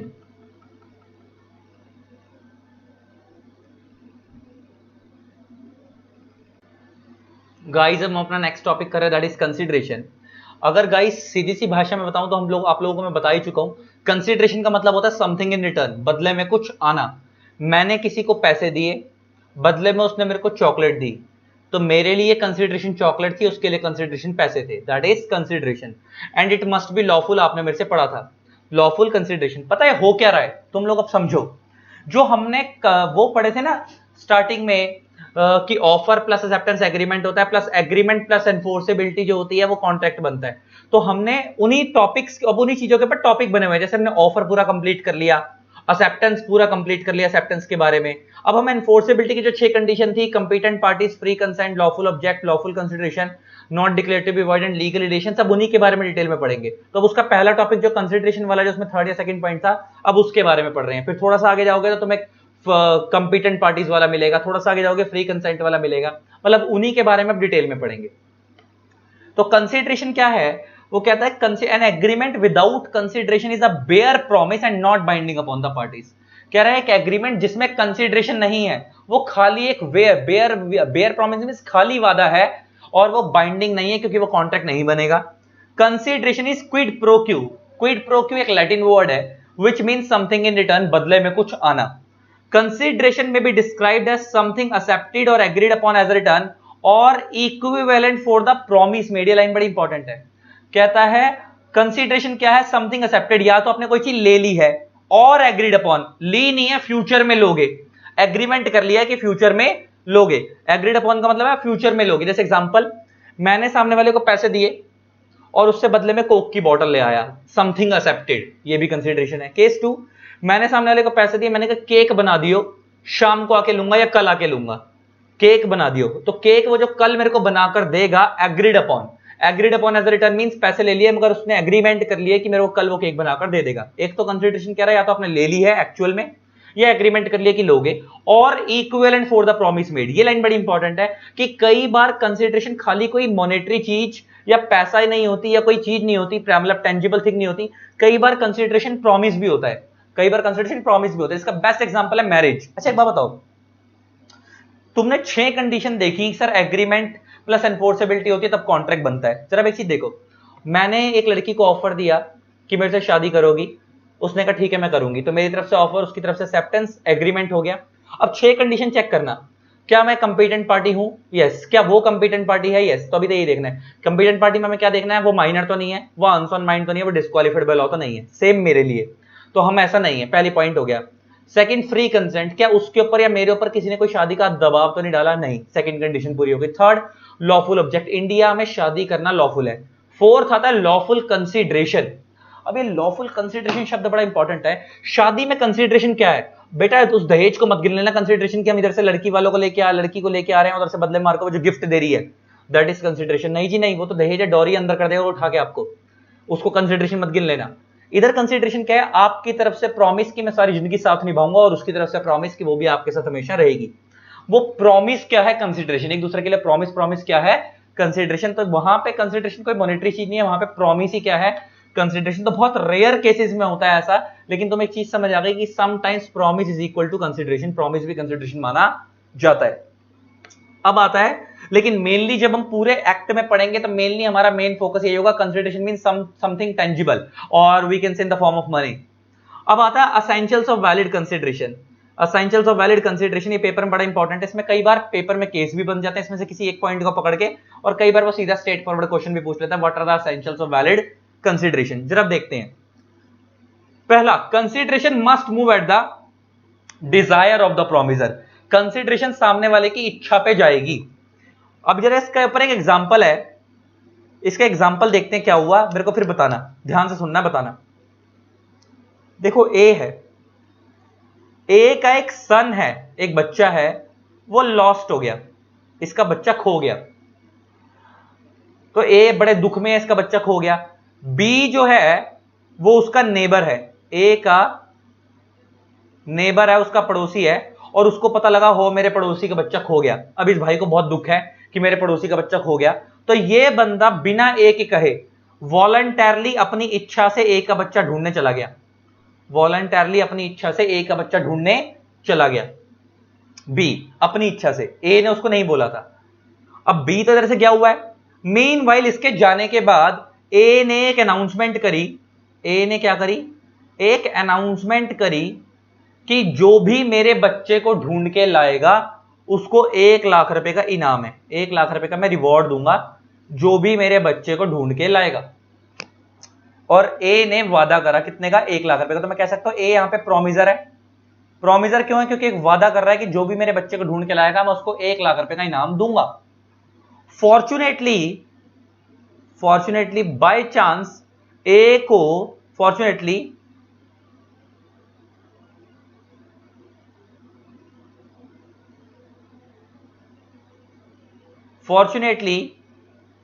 बी को ए का सन मिल भी गया, इसको मिल गया, बी को बच्चा मिल गया ए का।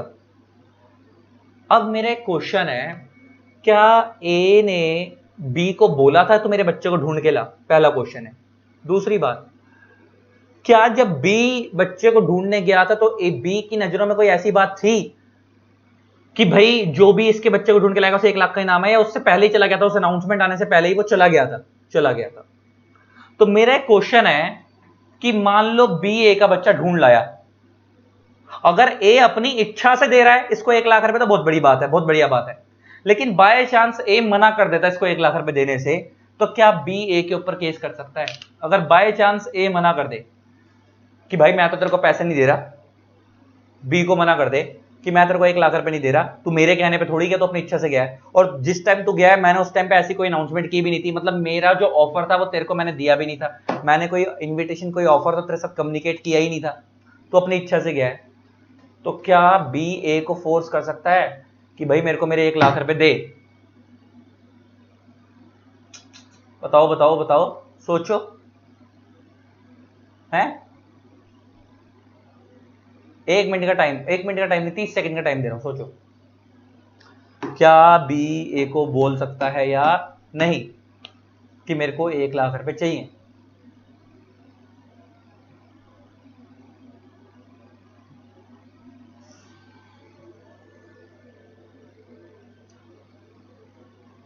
सोचो, हाँ या ना? सर नहीं बोल सकता। अब रीजन समझो। तुमने पढ़ा था every offer must be communicated, every acceptance must be communicated. जिस टाइम कम्युनिकेशन की गई थी, पहली बात तो इसके साथ कम्युनिकेशन कोई हुई नहीं। दूसरी बात, बी ए के कहने पे नहीं गया, अपनी मर्जी से गया, तो प्रैक्टिकली फोर्स नहीं कर सकता। यही इसका आंसर है, पेपर में आया भी हुआ है, देखो। एन एक्ट और एब्स्टिनेंस, कुछ करना या कुछ ना करना, एक्ट मींस कुछ करना, एब्स्टिनेंस मींस कुछ ना करना, shall constitute a good consideration only if it is done at the desire. वो गुड तभी माना जाएगा अगर आप किसी के कहने पे करते हो, किसी की इच्छा पे करते हो, कहने पे। नीचे, a distinction must be made between purely voluntarily goes in search for him and acts done at the instance of the other party. कह रहा है इस चीज में प्रॉपर डिफरेंस होना चाहिए कि आप किसी के कहने पे जा रहे हो या प्योरली वॉलंटरली अपनी इच्छा से जा रहे हो, या acts done at the instance of other party, या किसी के कहने पे जा रहे हो। नीचे देखो, mister A son is lost, A का बच्चा खो गया, and mister B voluntarily goes in search for him, और वो मिस्टर बी अपनी वॉलंटरली मींस अपनी इच्छा से गया ढूंढने के लिए, कॉमा लगा देते हैं। Fortunately he finds his son, और बाय चांस उसको बच्चा मिल भी गया। Mister B can not claim any remuneration और reward for finding out mister A son. Mister B A को फोर्स नहीं कर सकता पैसा मांगने के लिए, रेम्यूनरेशन नहीं मांग सकता, because he has not so done at the request of mister A, क्योंकि वो उसके कहने पे नहीं गया। देखो, अगर ए ने कह के भेजा होता मेरे बच्चे को ढूंढ के ला, मैं तेरे को इतने पैसे दूंगा, तो बात अलग है। ए ने कहा ही नहीं, वो अपनी इच्छा से ढूंढ के लाया, तो वो ऐसा कोई रिवॉर्ड नहीं मांग सकता। ये बात समझ आती है? हाँ, और या तो अनाउंसमेंट उसके होते हुए की गई होती है, अनाउंसमेंट भी उसके होते हुए नहीं हुई, अनाउंसमेंट उसके बाद हुई है, इसलिए वो नहीं मांग सकता। लेकिन अब ये बहुत बड़ी प्रैक्टिकल चीज है, प्रैक्टिकली प्रूव कैसे करोगे? या तो बी बता के गया हो और उसके बाद अनाउंसमेंट हुई है, तो ये प्रूव हो जाएगा। लेकिन अगर बी बता के नहीं गया, बी अपनी मर्जी से निकल चुका था और उसके बाद अनाउंसमेंट हुई है, तो बी तो यही बोलेगा मैं तेरी अनाउंसमेंट देख के गया था, तो उस टाइम पे फिर भी मांग सकता है, नेक्स्ट आता है कंसिडरेशन में मूव फ्रॉम प्रोमिसी और एनी अदर पर्सन। ये क्या चीज है जरा समझो। कंसिडरेशन मूव फ्रॉम प्रोमिस और एनी अदर पर्सन। देखो पहले तो प्रोमिजी शब्द का मतलब समझो। प्रोमिजी शब्द का मतलब समझो। प्रोमिजी का मतलब क्या होता है? एक वर्ड होता है प्रोमिजर, एक वर्ड होता है प्रोमिजी। जैसे ए और बी हैं, बी ने ए से कहा कि भाई मेरे को तेरे से 10 लाख रुपए चाहिए, क्या तू दे देगा? ए कह रहा है हां भाई मैं वादा करता हूं दे दूंगा। तो ए वादा कर रहा है, तो जो वादा कर रहा है वो प्रोमिजर। ए किस चीज का वादा कर रहा है? मैं तेरे को 10 लाख दे दूंगा। और जिसको वादा किया जा रहा है वो प्रोमिजी। तो बी कौन हो गया? प्रोमिजी। तो प्रोमिजर प्रोमिजी तो समझ आ गया। अब जरा इस एग्जांपल को समझते हैं। पहले ना दो शब्द समझने बहुत जरूरी हैं। एक शब्द है प्रीविटी ऑफ कॉन्ट्रैक्ट।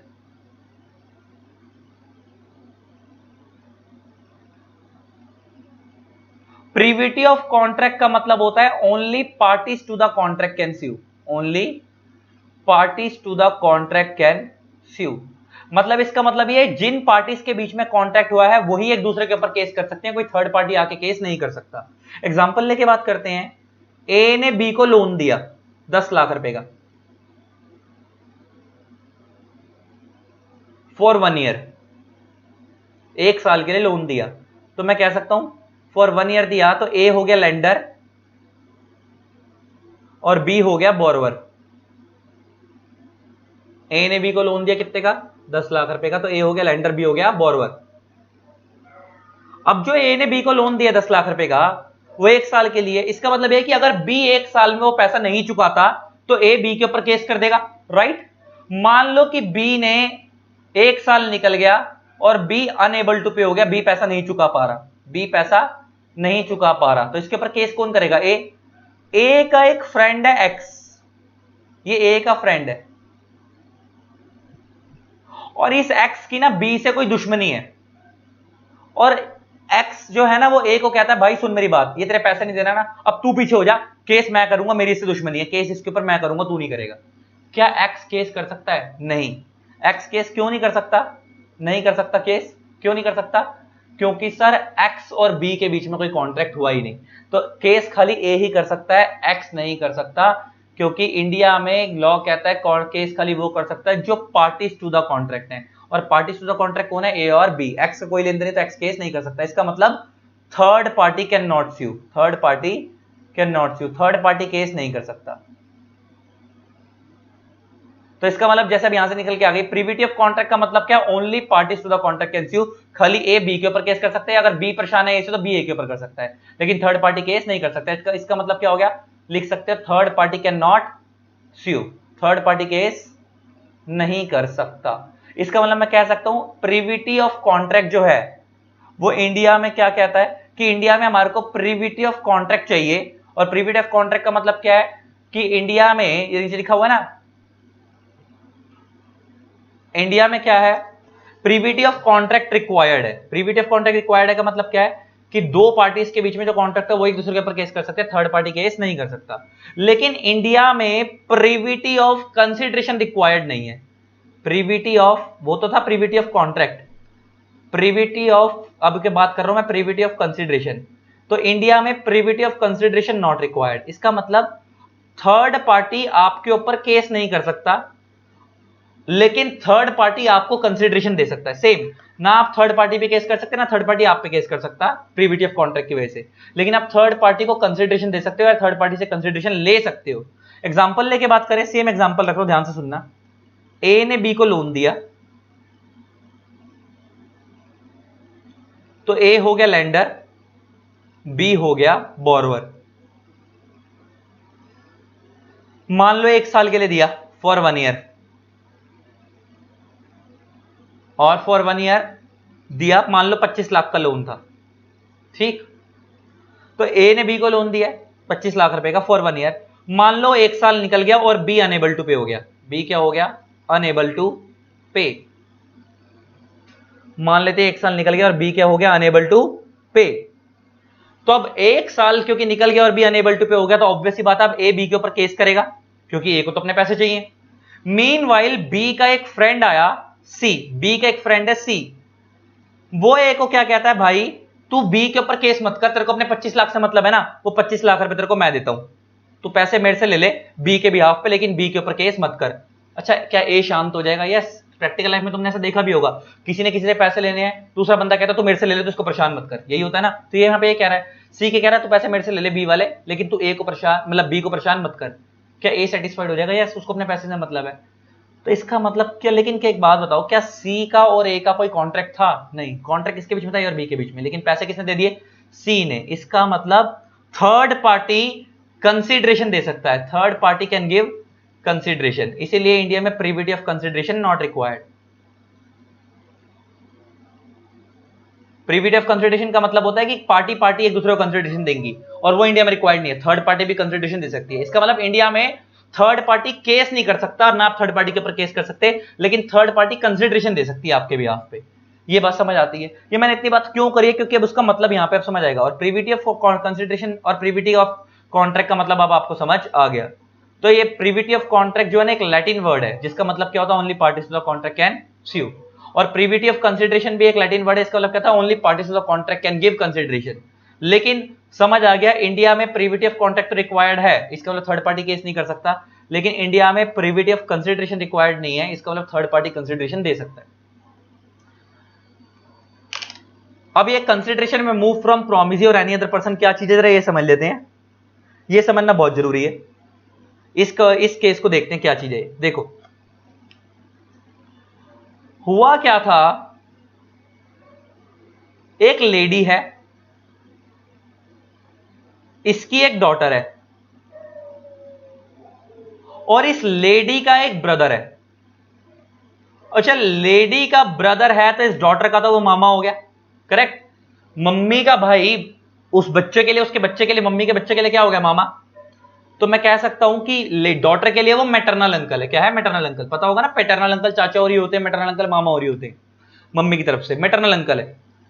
अब क्या हुआ, इस लेडी के पास बहुत सारी प्रॉपर्टी है, बहुत सारी क्या है, प्रॉपर्टी है।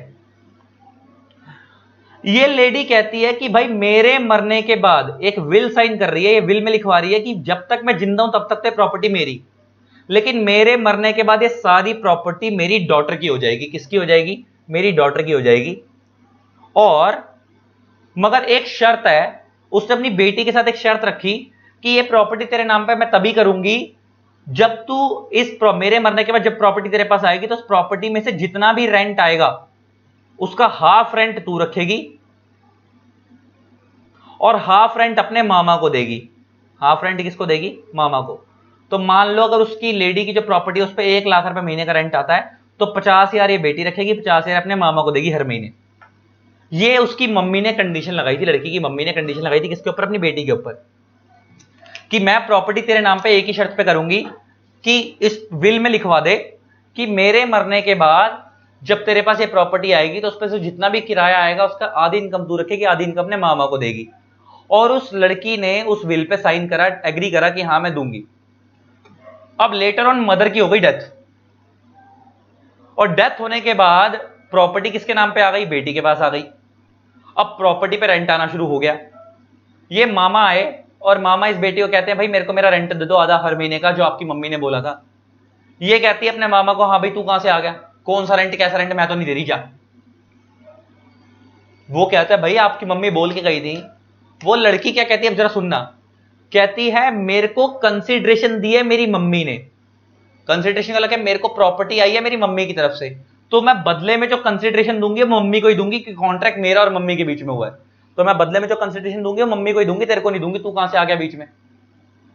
लेकिन अभी तुमने पढ़ा, लॉ ने क्या बोला है, आप चाहो तो थर्ड पार्टी को कंसिडरेशन दे भी सकते हो, आप चाहो तो थर्ड पार्टी से कंसिडरेशन ले भी सकते हो, कंसिडरेशन में कोई प्रॉब्लम नहीं है। और ऊपर से विल में क्लियर कट लिखा भी हुआ है कि बेटी को हर महीने अपने मामा को देना पड़ेगा, तो बेटी ऐसा अपने मामा को मना नहीं कर सकती। तो मेरा यही क्वेश्चन है, क्या मामा बेटी के ऊपर केस कर सकते हैं? तो आंसर इज यस, केस कर सकते हैं, क्योंकि इंडिया में अच्छा अब इससे एक नई चीज निकल के आई, पता क्या?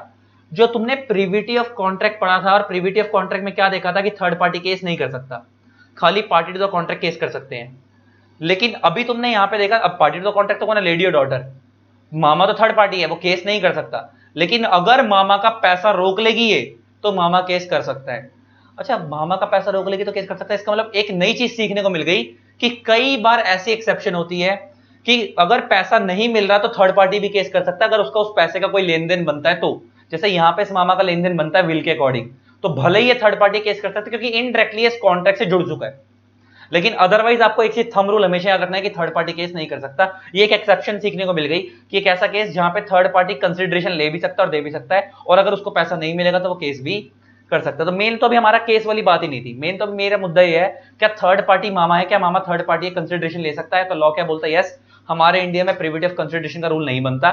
मामा को आपको पैसे आप देना चाहते हो तो आप दे सकते हो, और अगर आप नहीं दे रहे तो वो आपके ऊपर एक्शन भी लेगा ही लेगा, वो तो अलग बात है। इसका आप थर्ड पार्टी को कंसिडरेशन देना लीगल है, लेकिन थर्ड पार्टी पे आप डायरेक्टली केस नहीं कर सकते, वो लीगल नहीं है। लेकिन ये एक्सेप्शन है कि अगर आप थर्ड पार्टी का पैसा मार लोगे तो फिर वो अलग बात है, फिर वो तो आप पे करेगी। नीचे देखो, नीचे क्या बोलता है, एज लॉन्ग एज, तो मैंने तुम्हें एक पीछे वाला एग्जांपल और दिया था, कौन सा वाला, ये वाला, जिसमें आपने देखा कि इसमें तो कोई लेन देन ही नहीं था, इसमें तो इसने पैसे लेने थे बी से और बी नहीं दे पाया तो सी ने आके दे दिए, तो कोई प्रॉब्लम ही नहीं है, बात खत्म, उसको तो पैसे से मतलब था। तो यहाँ पे भी तो थर्ड पार्टी ने कंसिडरेशन दी है। सेम यहाँ पे भी हुआ है कि ये जो कंसिडरेशन दे रही है वो थर्ड पार्टी को दे रही है, तो वो देगी, ले सकता है थर्ड पार्टी। तो बात उधर पहले वाले एग्जांपल में तो वो थर्ड पार्टी दे रहा था, यहाँ पे थर्ड पार्टी ले रहा है, मामा ले रहा है, तो दे भी सकते हो ले भी सकते हो। और इसका मतलब प्रिविटिव कंसिडरेशन इंडिया में रिक्वायर्ड नहीं है, और प्रिविटिव कॉन्ट्रैक्ट रिक्वायर्ड है, इसका मतलब आप थर्ड पार्टी पे केस कर सकते हैं, थर्ड पार्टी आप पे केस कर सकता है। अब आते हैं आगे, तो अब रीड करो, तो as long as there is consideration for promise it is immaterial as to who has furnished it. Law कहता है कॉन्ट्रैक्ट में कंसिडरेशन होनी जरूरी है, इट इज इमैटेरियल, ये मायने नहीं रखता कि किसने दी, भले ही थर्ड पार्टी से है, पैसा आना जरूरी है, कंसिडरेशन आनी जरूरी है, कहां से आ रही है उससे कोई मतलब नहीं है। If a party receives consideration the contract is valid even though the person furnishing the consideration is not a party to the contract. Party को अगर कंसिडरेशन मिल रही है तो वैलिड है, भले ही जो कंसिडरेशन दे रहा है वो पार्टी टू द कॉन्ट्रैक्ट ना हो। जैसे एग्जांपल में, पहले वाले एग्जांपल के अंदर जब सी ए को कंसिडरेशन दे रहा था वो पार्टी टू द कॉन्ट्रैक्ट नहीं था, कॉन्ट्रैक्ट ए और बी के बीच में था, स्टिल वो अलाउड है, उसमें कोई प्रॉब्लम नहीं है। नीचे क्या बोलता है, when a third party furnishes the consideration it is valid consideration. वो कहता है कोई थर्ड पार्टी कंसिडरेशन दे भी रहा है तो कोई प्रॉब्लम नहीं है, वैलिड है। तो इसका मतलब अगर थर्ड पार्टी को आप, या तो आप बेसिकली यहां तो बात देने के हिसाब से हो रही है, तो दे भी रहे तो कोई प्रॉब्लम नहीं है। और as long as there is consideration of contract it is immaterial as to who has given the consideration। Law कहता है कॉन्ट्रैक्ट में कंसिडरेशन आनी जरूरी है, कौन दे रहा है उससे कोई फर्क नहीं पड़ता।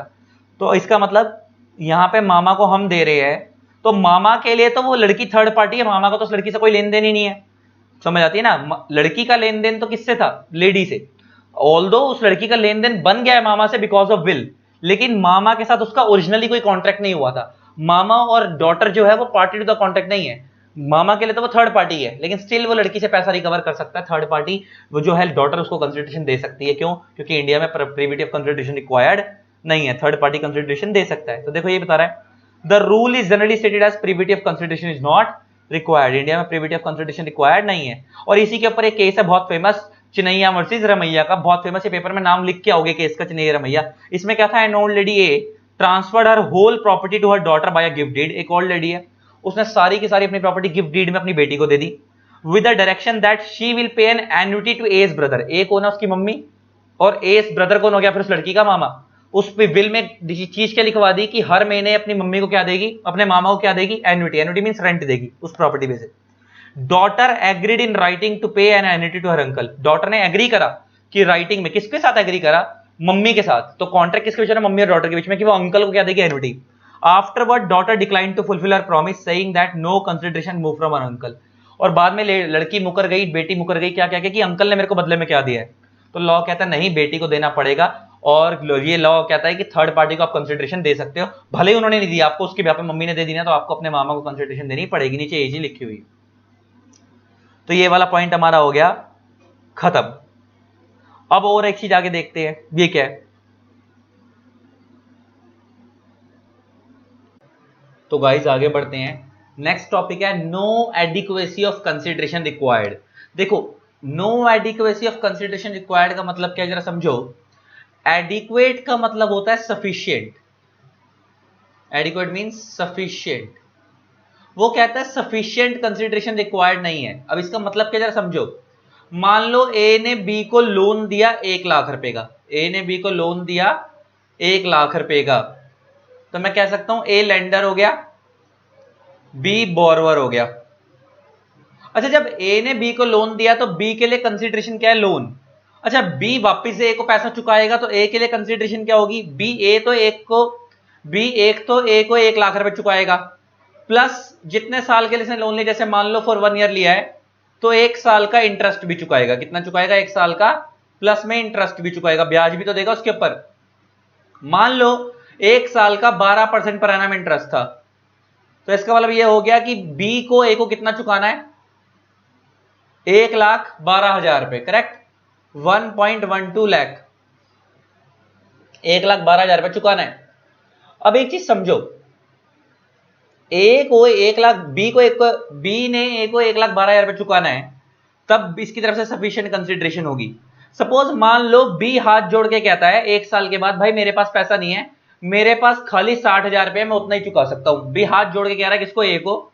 देखो 1 साल निकल गया, अब ऑब्वियस सी बात है 1 साल के बाद बी को सारी रीपेमेंट करनी है, तो ए गया पैसा मांगने बी के पास कि भाई मेरा पैसा दे, लोन के साथ ब्याज दे जितना तेरे को पैसा दिया था।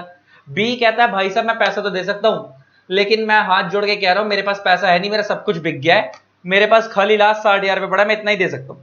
अब एक चीज देखो, इसका सब कुछ बिक गया, ये 60,000 रुपए ही दे रहा है, और मान लो ए को तरस आ गया बी के ऊपर, चल कोई बात नहीं तो 60 ही दे दे, कोई बात नहीं तो 60 ही दे दे। तो अब देखा जाए तो यहां से कंसिडरेशन गई 1 लाख रुपए, और यहां से कंसिडरेशन कितनी आई बदले में, 60,000।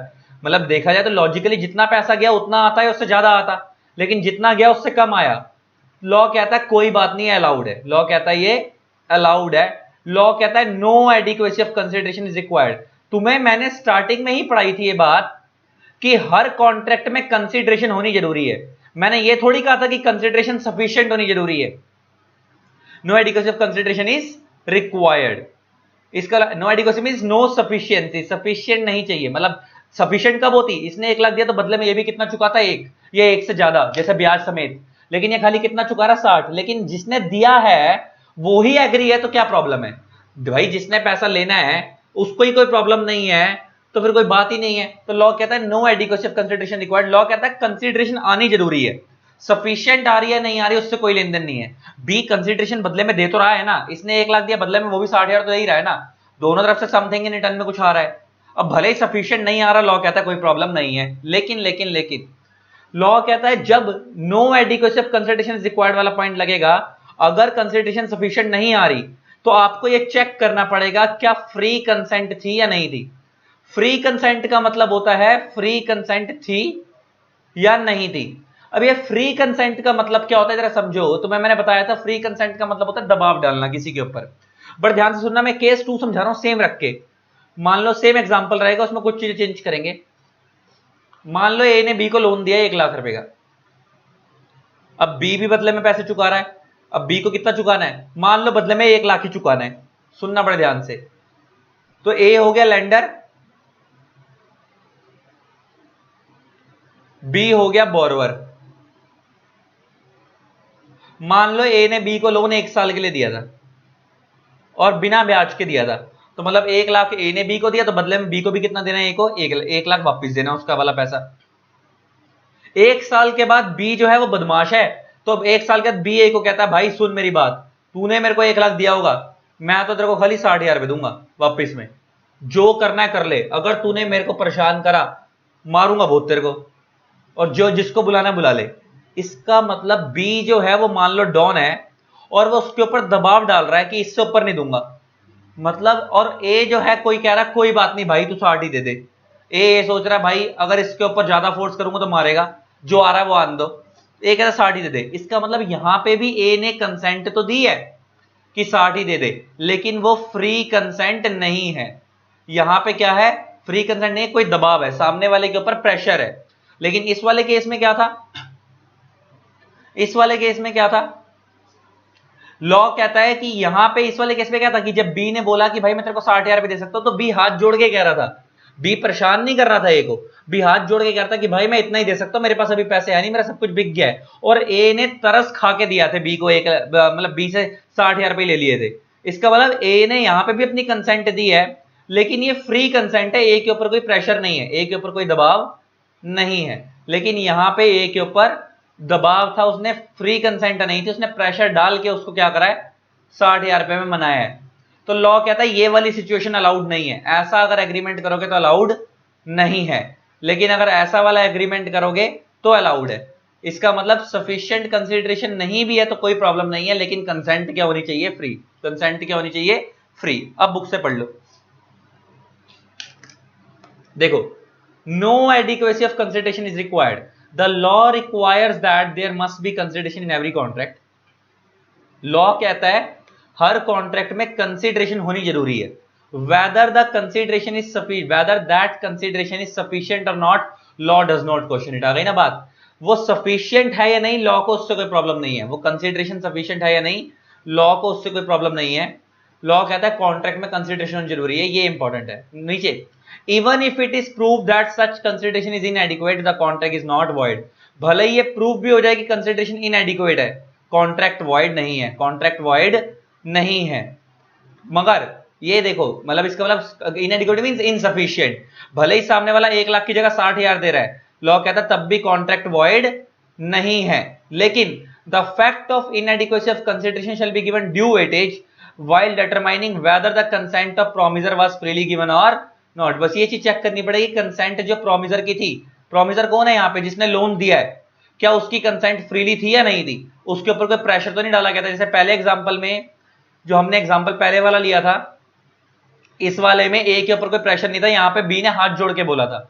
लेकिन सेकंड वाले एग्जांपल में बी ने उसको परेशान करके, फोर्स करके बोला था, नहीं दूंगा, जो करना कर ले, अगर परेशान करेगा तो मारूंगा। और तो इसका मतलब यहाँ फ्री कंसेंट नहीं है, पहले वाले में है। तो लॉ बस यही कह रहा है कि आपको ये चेक करना है कि फ्री कंसेंट है या नहीं। अगर फ्री कंसेंट है तो कोई प्रॉब्लम नहीं है, फ्री कंसेंट नहीं है तो फिर वो कॉन्ट्रैक्ट अलाउड नहीं है। नेक्स्ट आता है कंसिडरेशन मस्ट बी लॉफुल। ये तो मेरे को तो बताने की जरूरत है ही नहीं। लॉ कहता है कंसिडरेशन जो होनी चाहिए लॉफुल होनी चाहिए। जैसे मान लो ए ने बदले को, ए ने बी को मनी दी और बी बदले में उसको ए को क्या दे रहा है, ओपियम। ओपियम मींस अफीम, चरस, गांजा, ये सब। लॉ कहता है ये अलाउड नहीं है क्योंकि ये कंसिडरेशन लॉफुल नहीं है। या ए ने बी को मनी दी, बी बदले में AK-47 सप्लाई कर रहा है, गन सप्लाई कर रहा है, ये सब अलाउड नहीं है। आर्म्स वगैरह अलाउड नहीं है, ड्रग्स वगैरह सब अलाउड नहीं है, आर्म्स ड्रग्स ये सब अलाउड नहीं है। तो कहता है consideration must be lawful. Next आता है it must be real and not illusory. Illusory का मतलब होता है रहस्यमयी, मतलब रात को सपना आया, आपने एक्चुअल में नहीं दी, आपने सपने में दी, है ना। ये सामने वाले को सपना दिखा रहे हो आप, उसको मैजिक करके दिखा रहे हो। देख, इल्यूजरी का मतलब होता है रहस्यमयी। जरा एक चीज देखो, ए ने बी को लोन दिया और बदले में बी को भी पैसे वापस करने हैं। मान लो 1 लाख का लोन था, अब बदले में बी को भी 1 लाख रुपए वापस करने हैं। बी को एक रात को सपना आया कि भाई ड्रीम आया कि मैंने ए को सारे पैसे वापस कर दिए। अगले दिन ए पैसे मांगने आया ड्यू डेट पे कि भाई मेरे को मेरे पैसे दे। बी कह रहा रात को तो दिए। ए कह रहा कब दिए, बी कह रहा रात को दिए। क्या बी ने एक्चुअल दिए थे, सपने में दिए थे? सपने में दिए थे, एक्चुअल में नहीं दिए थे। तो वो कहता है, लॉ यही कह रहा है, consideration must be real, actual में दोगे, नॉट इल्यूजरी, रहस्यमयी नहीं होनी चाहिए। सपने में या जादू दिखा के सामने वाले को जादू से बहका दिया, ऐसे तो एक्चुअल में जादू चलता नहीं, तो इसलिए सपने की बात कर रहा हूं। सामने वाले को हिप्नोटाइज कर दिया, देख तेरे को पैसे आ गए, सामने वाले खुश होकर चला गया, हाँ पैसे आ गए। जब उसका हिप्नोटाइजेशन से वो बाहर आया तो पता लगा कोई पैसे आए ही नहीं थे। ऐसी हरकत नहीं करोगे, एक्चुअल में पैसा दोगे।